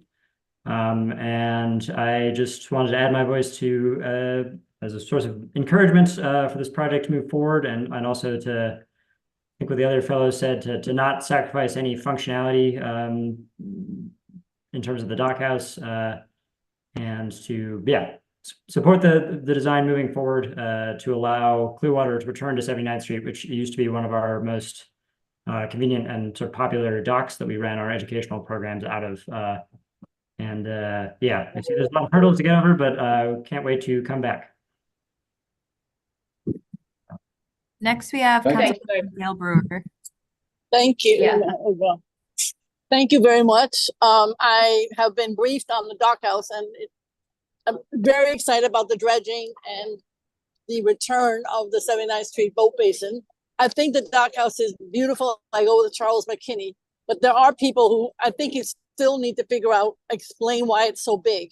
And I've seen the internal drawings. I'm not an expert on how much space you need, but I think that as you proceed, so many people are commenting they like it, that they actually like the aesthetics, but it's big. And I know you cut it down, but so I'm just suggesting that as you proceed, that you even bring that internal, I'm in a cab, take it easy, please. You bring the aesthetics, you bring the internal drawings to be able to explain why, if you feel all these functionalities are needed, why they are needed. That would be a suggestion, because it is big and people are concerned about that. Thank you. Thank you, Gail. Anybody else on the Zoom who would like to speak? Or don't see any other hands raised, but I can go through the Q&A. Yes, please. Okay, so first we have a comment in the Q&A from someone named Hal Dorfman, who said the dockhouse is well designed, excellent material choice. What can be done to have it finished with the rest of the marina in 2026? As a permit boater, this is taking way too long. Let's get this approved today.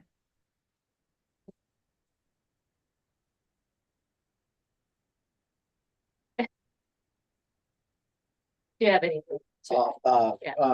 I think with the gentleman here earlier, pass a resolution in favor of it, It's like we're so queued up.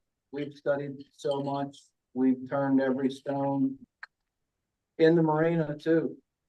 Like it's a really, really considered project. So, and you saw on the timeline, we've been around 30% for a long time. I think of it sometimes as got my kids a rock tumbler, right? This is a rock that's been tumbled. Like the edges have been taken off. It's a little something for everybody. Like, and we've done, we have an awful lot. We think, we're aware of all the challenges that face it. We think an awful lot about all the approvals with my partners at Parks and EDC, and our interactions with the agency. We have a lot mapped out. We're really trying to keep it all in front of us. So we're ready to go. The next question we have is, will there be mail delivery there? That's a good question. I do not remember. Nate, do you remember what we have it drawn in there there before? Yeah. So the answer is yeah.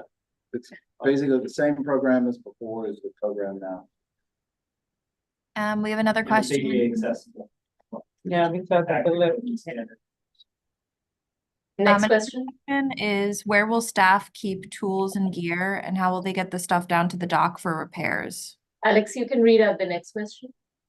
Okay.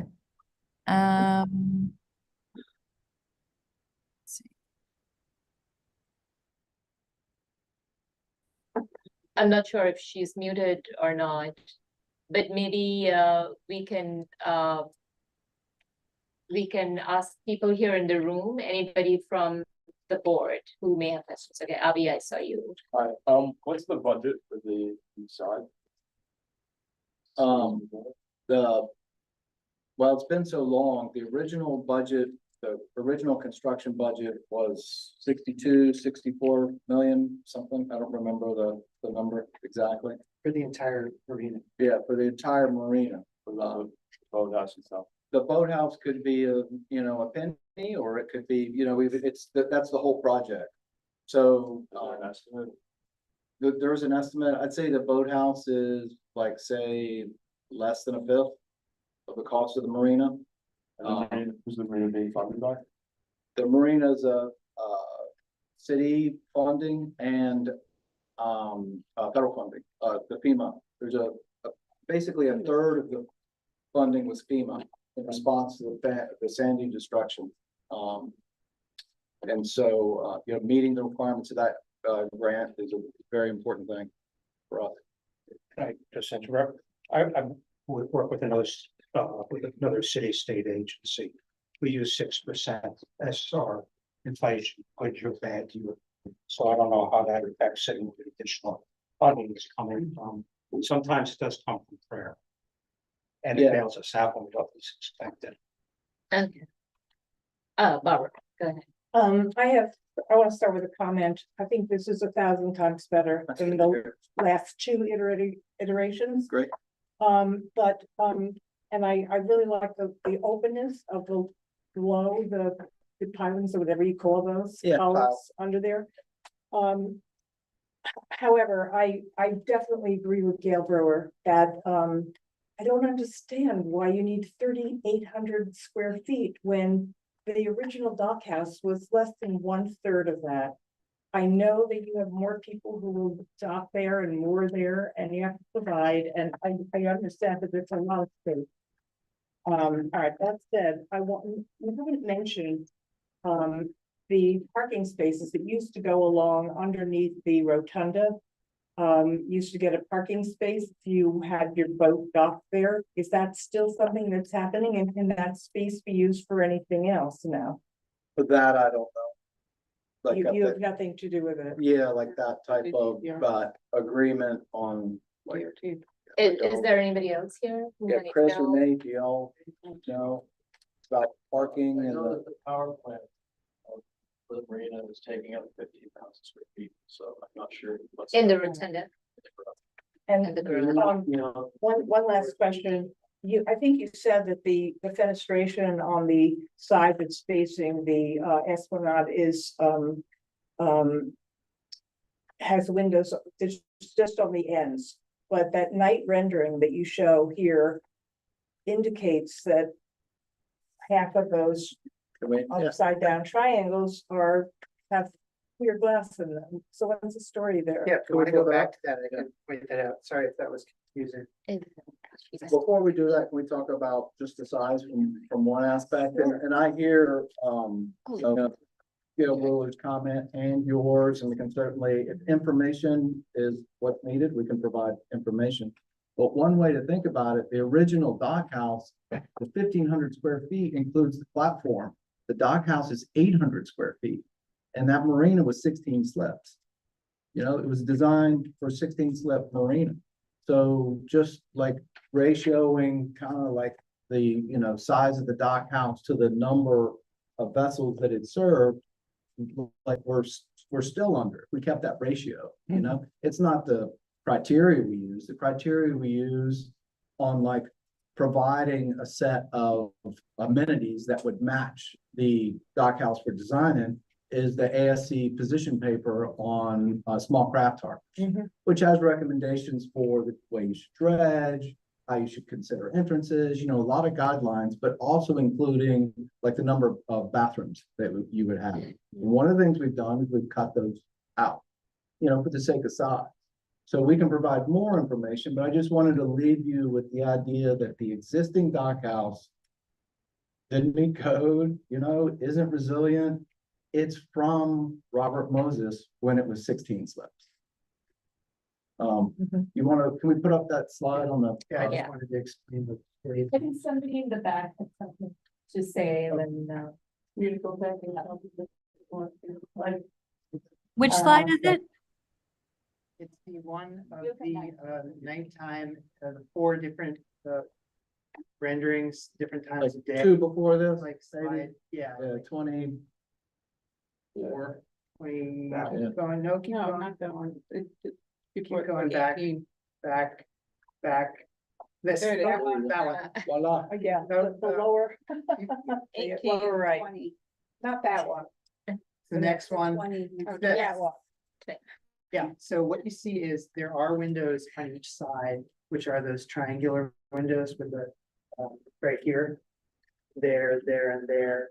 Those are screened, as are the panels that are opaque next to them that are screened by the grills. So the idea is to sort of unify the side of the building, but the actual glazing on each corner is from this element to its opposite counterpart on the other face of the building. So the glass on the corners is, on each corner is there.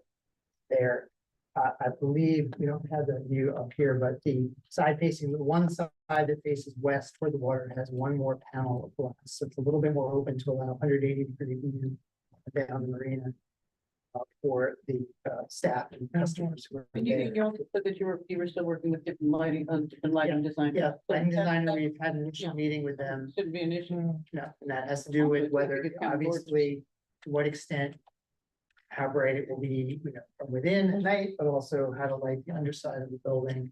All of that hasn't been decided yet. Thank you. Sure. thank you. I think there was somebody from the public, yes.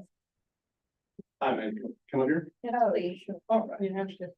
My name is Jonathan Morback. I'm the director of Atlantic Yachting, with the charter summer camp sailing schools that operated out of the 7th Street boat base, up until it closed in 2021. And hearing the comments about the size of the original dock house, I think we're, in my mind, sort of falling victim to a bit of an anchoring fallacy. We had about a camp of about 18 kids, and there was one bathroom in that dock house. And so when we take them during lunch to use that one bathroom, the line would extend throughout that considerable dock space. And the doors, there was one shower stall. And if you couldn't open them both at the same time, because if you open one door, it would interfere with the closing of the other door. So to say, well, this was good enough, it was not good enough. The size was at the time. So I think the current design has 2 publicly accessible bathrooms, which is double what we had originally. So very excited to hear that. And I'm also just thrilled with the design. I was concerned that nothing would get built. And now to see that the design is now something that not only is functional, but I think, to be able to operate out of there, to get the privilege of operating out of there, I'd be proud of that. So I'm really, really thrilled with this new iteration. Really great work, guys. Thank you. Thank you. Okay. Yes. Go ahead. Oh, so hello, Alex. I agree with Barbara and Gail. I think that it looks visually nicer, but it's way too large still. I'm a professional engineer. I work with the New York City Building Code all the time. A few points that I feel like you're being a little bit disingenuous about. Ooh. First off, any building built 3 years ago is no longer in code. So saying like, oh, it's no longer in code is not a meaningful thing to say. In the building code, we have an opportunity to have flood resistant buildings, which is exactly what this is designed for. It can be low to the water, it can be underneath the 15-foot, and it can be made of materials that are allowed to flood and then allowed to do not get absorbed, and the water gets pumped away and they're fine. So there's a bunch of ways to make this structure smaller, simpler, lower, that doesn't have laundry or mail delivery, right? There's a bathroom at 72nd Street. So I feel like I love the way it looks now.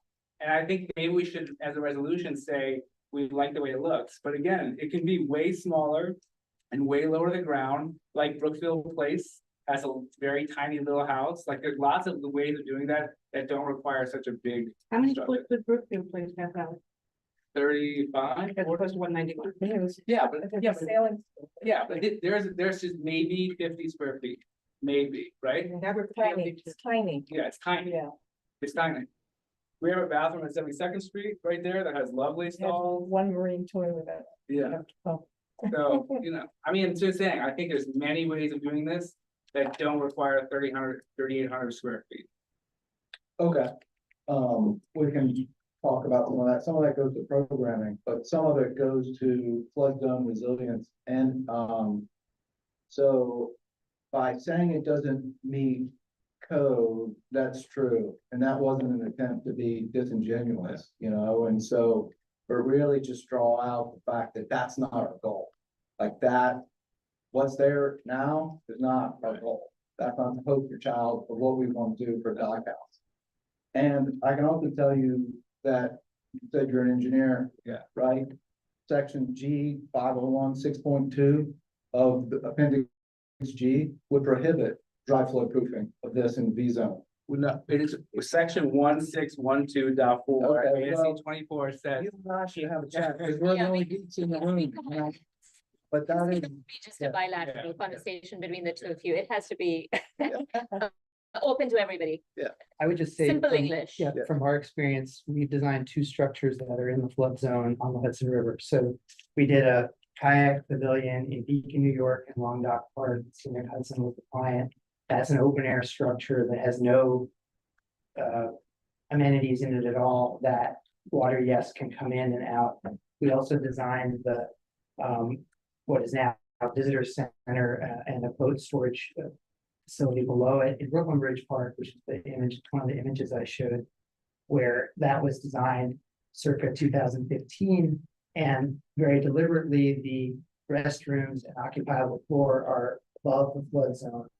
And then the boat storage has open grills and water can come and go in and out of that. It's much harder to design something to allow water to come in and out of without, basically destroying most of what's inside the building. And there are limitations to the building, being able to just be tidal in effect. That's also extremely difficult to do with the utilities and whatnot in it. So it is a separate discussion, but there's a logic to why the building looks the way it does to function as it needs to function for the long term in terms of durability and performance. Anyone else? Yes, Ira. Well, I'm an architect and I don't want to talk about appendix G and I don't want to talk about floods. Okay. I did a couple of things to point out and they got flooded. Some don't, some do. But thank you very much for taking a lot of my comments in the last 2 meetings into the design. Okay, now I'm going to ask the question, which I'm assuming one of you 2 guys know. My eyesight's probably much worse than yours. I was missing the columns on the second floor. Yeah. Is that because the truss is picking up the load? Yeah. Or did I not see the columns? There aren't any columns that you would see on that floor, and effectively what looks like a truss are actually the perimeter columns that are angled. So that basically we took the columns rather than being vertical around the perimeter to pick up the load of the roof. We basically angled them. And that also allows us to chamfer the corners that we could get rid of the column in the corner. Okay, so that's why in a normal truss, the diagonal would be much lighter. But that explains why they're heavier on this. Yeah. Well, they're also clad, outside or insulating so that they're actually steel tubes that are supported, off of the platform, but basically they're clad and insulated outside. So That which makes them much a little bit bigger. Would be a, yeah. Okay, I was just probably a good way of making that lighter, but I know. Because this eludes the industrial lines. Yeah. There are approximately, we've had several coordination sessions with structural engineer. I believe they're around 7 or 8 inches square right now. 8 inches Without the flag. Right, without the flag. Yeah, rectangular. Yeah. And okay, when you're always looking at it, that's your issue. Yeah. Probably deeper, narrower. Yeah, different.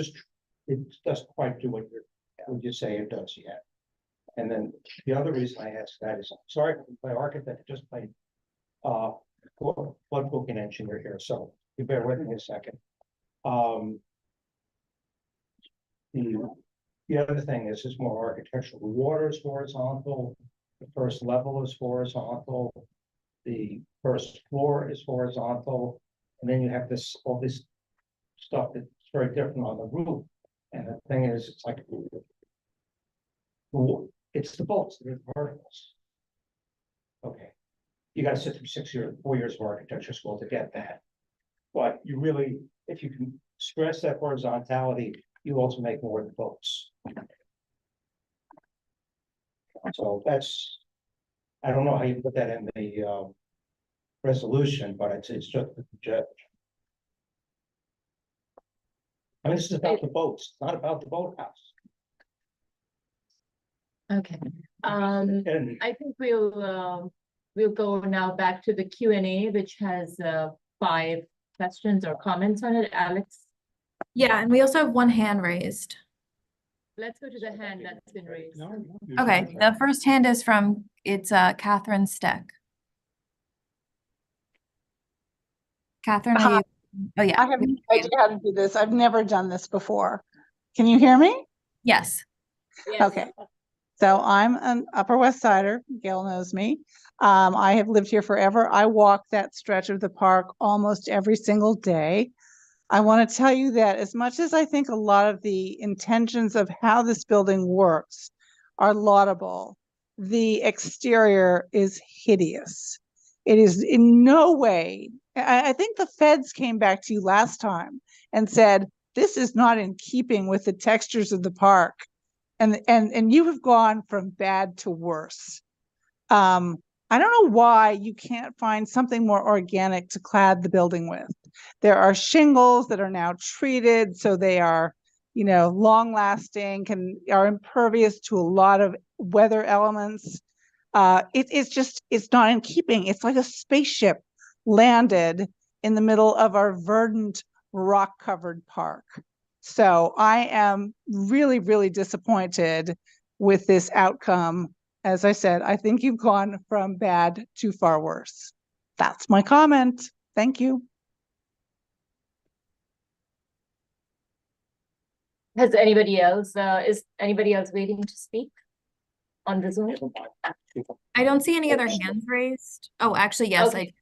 Sorry. One hand was just raised. It's Leslie Go Day. ahead. Leslie, you can unmute. Okay, hi. So we were residents at the boat basin, also know Gail well, for almost 40 years. And I'm just wondering if there's an emergency on the docks, where will the lines and the boat hooks and any firefighting equipment? I mean, how are they going to get it down from upstairs? Do you have plans to have something lower down so that you can get the people who work there can get to the boats quickly? There's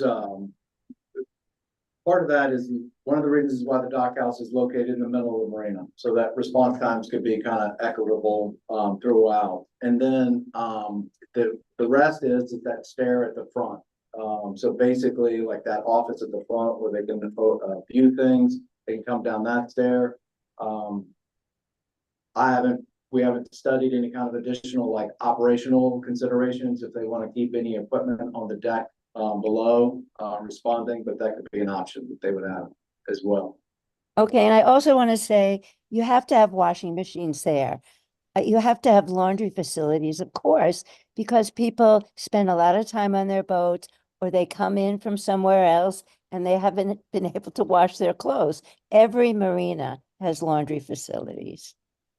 And I'm glad you have them. Thank you. Okay. Anyone else who wants to speak? Otherwise, we can go to the comments that are in the Q&A. Yeah, that is the last person that has raised their hand. So we can move to the Q&A. We have a few questions. First question, why can't most of the amenities be moved to where the parking lot is? The parking in the rotunda, I don't know where a parking lot is. Well, we did look at that. Don already alluded to it. As part of the need to upgrade to modern code and standards with the electric and utilities, we're running that through the rotunda garage. We're actually losing space that we used to have in there. So we're really constrained. We have a little storage space in there, but that's going to get cut by at least 30, maybe 40%.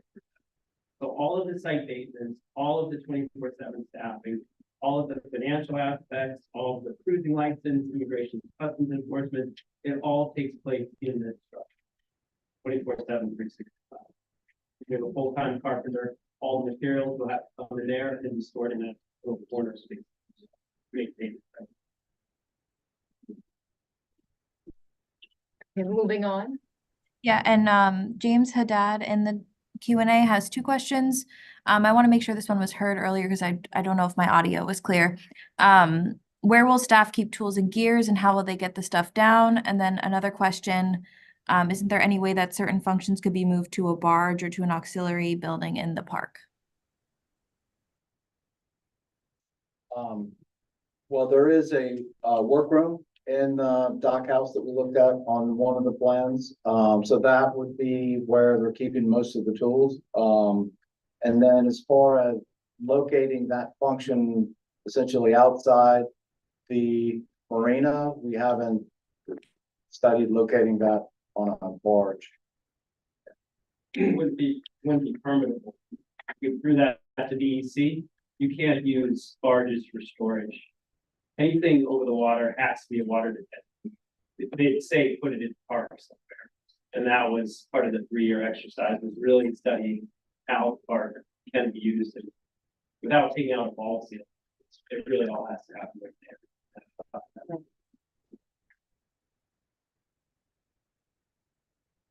Okay, next. That is the last question in the Q&A. We had two comments from people in the Q&A. One of them from Jonathan Zacks, who said, looks good to me. I'm excited as a local resident who doesn't have a boat. Size seems more than reasonable, doesn't seem too big to me. And then another comment from Hugh Savaldelli, who says, totally agree. Everyone gets something. Please approve this plan. We cannot delay any further. This looks excellent and we need action. I'm a small boat owner and the current state of the basin is below the standard of the Upper West Side. And that concludes the comments in the Q&A and questions. Thank you. Thank you. Yeah, I have 2 questions. One, I don't know if it's like your area, but do users of the marina pay to use it? And so how much are they paying? Yeah, they pay a third of the permit fee. Like that's one of the, like if you come up, if you're gonna dock there, I don't know. I don't even know if you can come for an hour and go get lunch. I don't really know. Sure, with broad brush strokes, the range of services. Again, it's a full service marina. In previous presentations, we talked about the most diverse and broad range of users of any marina in the region.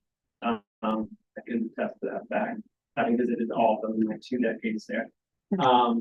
So with that comes your standard transient dockage, seasonal dockage. It's the most affordable site in the entire city with moorings. People come and visit. We get a lot of full foreign flag vessels, families who would like to stay for at least a week. Often find the amenities don't allow them to do so. We hope so with the plan we can keep them on as they visit our city. And then by dint of it being operated by the city, we're able to carve out space that we don't need to monetize. So vessels like Clearwater. We talked about a sailing school that operates out of our mooring field. So we can really work with the different models to best suit the range of users of the site. It's not, if it was private, if it was run by private, you could probably make more revenue. You definitely would, because you wouldn't block out certain spaces for the educational pieces. But we think that's part and parcel to operating a public marina. All the funding that the city collects goes to the city's general fund, paid for staff, line teachers, police officers, and back and forth. And my second question is the input that you gave for the design and the aesthetics. Was that mostly people who are users of the marina, or were you able to gain input from just regular users of the park, but nothing to do with the marina? I mean, I feel like there's been a lot of input. There's Ed's group, there's definitely like early on was interacting with the boat basin at parks.nyc.gov address where a lot of comments have come. We've seen additional comments in this forum and collected by this forum. And so both, I think, and then you kind of heard tonight, we hear comments that's like, hey, I don't have a vote, but I do or don't like it, you know? So I would say it's come, you know, from all aspects. Yeah. I think it looks great. And I don't think 3,200 square feet is a lot, especially when you have 38. That's what you 11,000 square foot off, that's not enough. So, I like the idea of the design, that it's, you know, it kind of like the way I loved the Ginny Gang design building of the Gilder Center. You know, I mean, these are things that I think kind of, they make you look and they make you think, and not everything has to be contextual because it's surrounded by beautiful trees and racing bikes and so I say bravo and thank you for like listening. Yeah. If there's nobody else from the public or from the community board, I'm going to ask our commissioner, Manhattan Parks, if she has something to say. Yeah. A lot of everybody. information. Okay, so first of all, Ed, Mr. Bacon, I would like to do not to leave before I get your contact information. Because your council member has been tireless advocate for you and the rest of the Liverboard community, and I am sold. And I want to talk to you and make sure that you know me as well. So don't leave, first of all. Second of all, I want to just say that this is my second meeting for CB7 in my new role, although I know all of you, especially the board members, because I previously served as Mark Levine's Director of Community Affairs in the Borough President's office just a couple weeks ago. So I'm going to skip over how you know me and the fact that you know my personal commitment to the boards and to this forum. You know parks and our general commitment towards trying to do things from the ground up in terms of community input. That's why things are slow. So I'm going to just move ahead here and get to my ask. I've heard this, I've listened to this, I've scrutinized this behind closed doors and asked every question that I could possibly think to push it. Many of the questions are asked tonight, although I think I could get better in the future based on some of what you've said. And I think that what the gentleman said earlier about this being at a place where everybody is giving a little towards this kind of shared vision for what our waterfront will look like in the future, how many more people it can serve, how it can be more engaging with people who are either in the park or in the boats or somewhere in between. New York City students who's just as lucky enough to be part of one of these programs. I think that we're at a place where it sounds like, even in the comments, and I've been checking off like who's saying what, it really feels like we're at a solid kind of middle point here.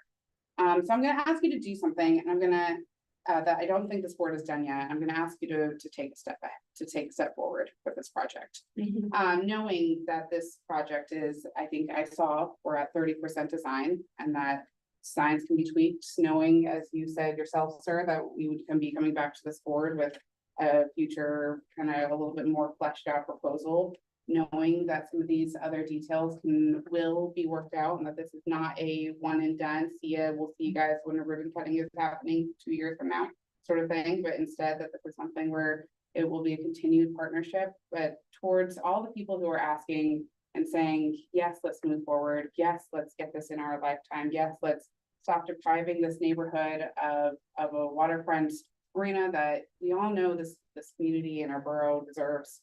I'm going to ask you to take a step forward.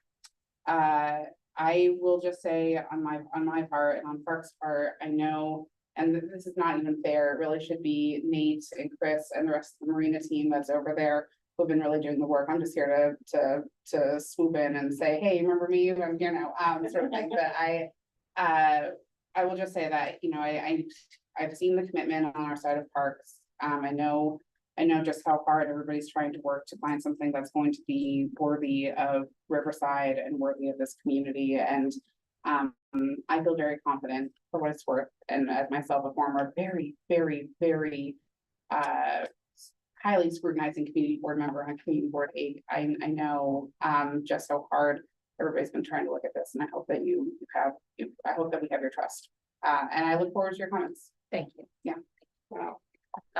Daria, do you have any questions or comments? I just have a comment and one very quick question.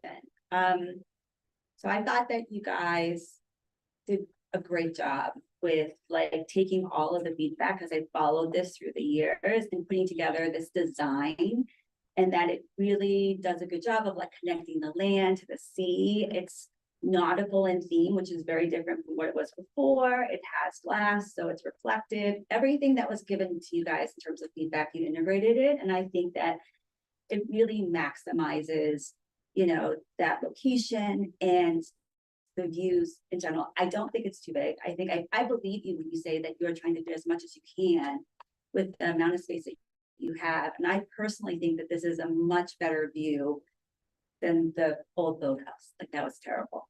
The only question I have relates to, so I'm in big favor of, you know, like moving forward with this. Is public access to the pier in general, has that changed at all? Are we still going to be able to go, it's restricted, I understand, except for ADOC. I think ADOC is the only place. Yeah. So can you tell us a little bit about public access generally? No change in a sense, no change from the current design, where it's a publicly accessible facility, access limited public facility. And so the limitation on access is you have to ring a bell. And the gate opens, you know? So that is the same. There's certain requirements on like maintaining the security of the marina, like the foreign flag vessels is part of it, you know, where you just need to at least know who's coming onto the property. Anything? No, that's it. Thank you. Yeah, so I just made that. So anyone could use the bathrooms, anyone could use the laundry facilities. Yeah, do we want yeah, that's the truth. Yeah, that could have happened before, and it could happen. Well, but Someone would shut down their Yeah. apartment to use their washing. but yes, the answer is yes.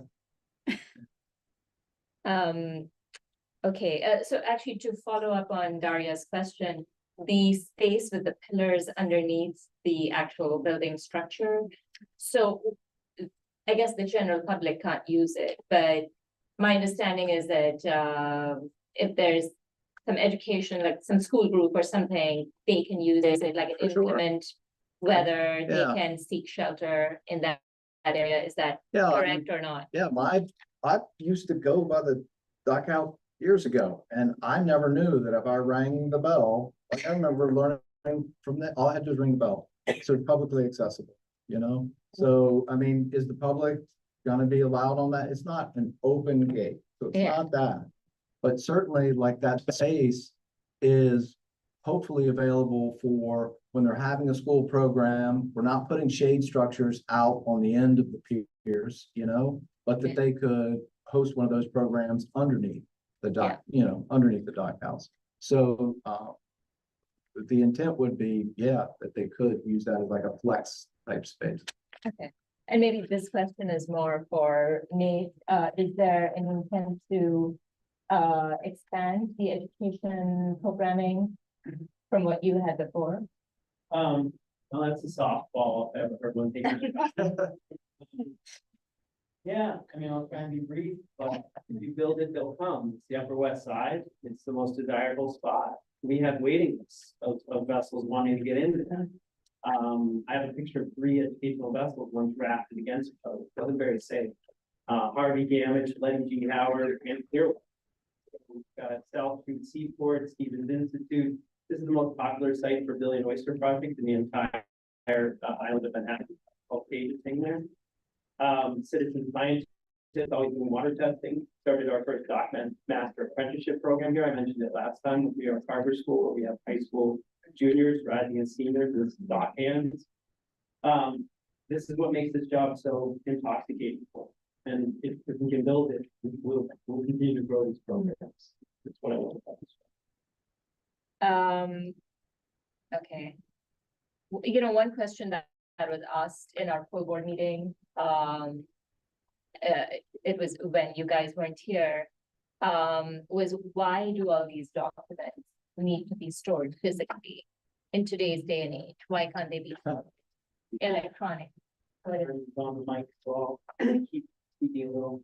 So we really scrutinized again through this multi-year process. And we have located all the documents we can offsite. We have the space up at Inwood, back in Quonset hut. So we've moved as much as we can up there. But when it comes down to the 24/7 nature of the site and the requirements we have by U.S. Customs and Immigration Enforcement, by Homeland Security, foreign flag vessels that come in, it's still a paperwork heavy business. This isn't electronic documents. This is something that voters need to carry with them, have to present. And our staff need to be able to access the documents. Not all of them are computer literate. Again, this is around the clock operation. So transit agreements, when vessels come in, they need to sign those. We need to have those ready for inspection when security comes by. So we really look to minimize the amount of documents that need to be held there. Workstations, we're not adding any workstations. It's the same as what's there now. It's going to be desk sharing as it has been. So, again, unfortunately, or more fortunately, you can't remote into a 24/7.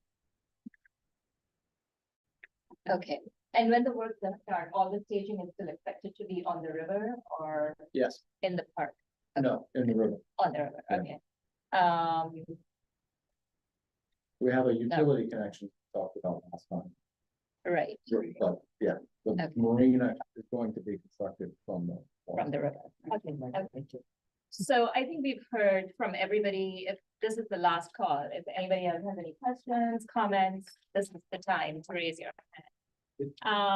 Last call till next time. Last call until next time, till August when we don't even meet. It's not the one. We're gonna come when you meet. Okay, good.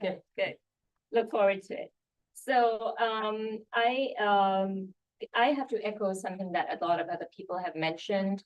The word compromise. I think we need to take that word very seriously.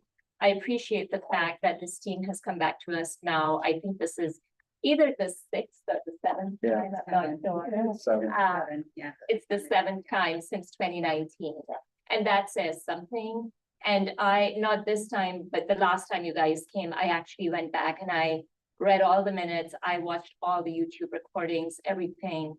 And the impression, it's not the impression, but the fact is that every time you take feedback from us and you come back with something where the feedback, or at least part of it, has been implemented. So we have to, as a board, as a community, appreciate that, no matter what our feelings are about what we think the building looks like. So I appreciate that. And in the spirit of moving on, which is what I've heard from a lot of different people today, and I feel the same way. I haven't drafted an entire resolution. I'm sort of still working on it, but I have drafted the therefore clause. And I would like Alex to maybe share it on the screen right now. And it doesn't really talk about the design because that's not, I feel like we'll come back and we'll discuss that again. It's more in the spirit of what the community will get, which is something that I feel we've heard over and over again from the community, that what are we actually going to get? So our proposed therefore clause is, therefore be it resolved that Community Board 7 Manhattan approves the plan as presented with the following recommendations. The built-up area of the dockhouse may not be increased. I'm not going to say that it should be decreased, but I'm going to definitely request that it not be increased. It's not going to be. Elements of nature should guide any design changes, whether it's a green roof or I don't know what. Recreational vessels or cruises that contribute to noise and pollution should not be allowed. These are like the party cruises, the cruise cruises, whatever. Marine education programming should be expanded for all ages. Any members of the liveaboard community that existed at the marina prior to 2021, who want to return once the marina is renovated must receive priority in relocation back at the marina. I don't know if any member of the board wants to add to this or has any comments on it. Yes, I Ira. think that we shouldn't make it a blanket approval. It should just be, we approve and encourage the next submission. So that we understand it's not a This is blanket not the endorsement. final. Yeah. Yeah, we can put in some language like that. We want Yeah. to see you. We want to see you again. Yeah, yeah. We want to keep it big. Okay, Try to good. get even better. Yeah. Yeah. All right. Okay. I've been in an ER all day. So, all right, so everybody on the committee, Parks and Environment. One other comment. I think we have Yes. to accept the idea that the recreational vehicles, whether they're sailboats or not, are going to have engines in them. And that they will be used. There will be pollution. There will be Yes, pollution. but There'll be those requirements and you know what, they'll deal with it as they come, but we're trying to discourage it. Yeah, but- We can't, Yeah, yeah. we I can't. don't, maybe we can't there is a better, Wording. maybe there's a better word for that. a better The word. type Yeah. Excessive noise. Excessive noise. No. Yeah, I couldn't like that. Rap. You know. Right. Yeah, this Rap is- music, no. This is an 1800.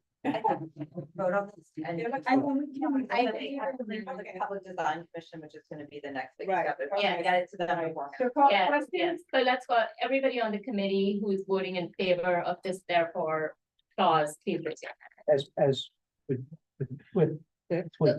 With tweaking, I mean, the most important, tweak meaning, everyone is saying that. Oh, yeah. It's six. Okay, six. Anybody voting against? He's voting against. You're welcome. I'm sorry. 6-1. Are you sure? No, it's five. Because Melissa. Oh, you're right. Anyone abstaining, anyone not voting?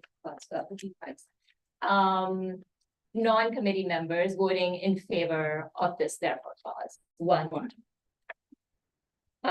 Voting against, one. I guess there's nobody else here to abstain or to not vote for the clause. So the resolution passes. Great, congratulations. Thank you so much. So. Board meeting at 4:05. Thank you so much for coming. Can you actually talk about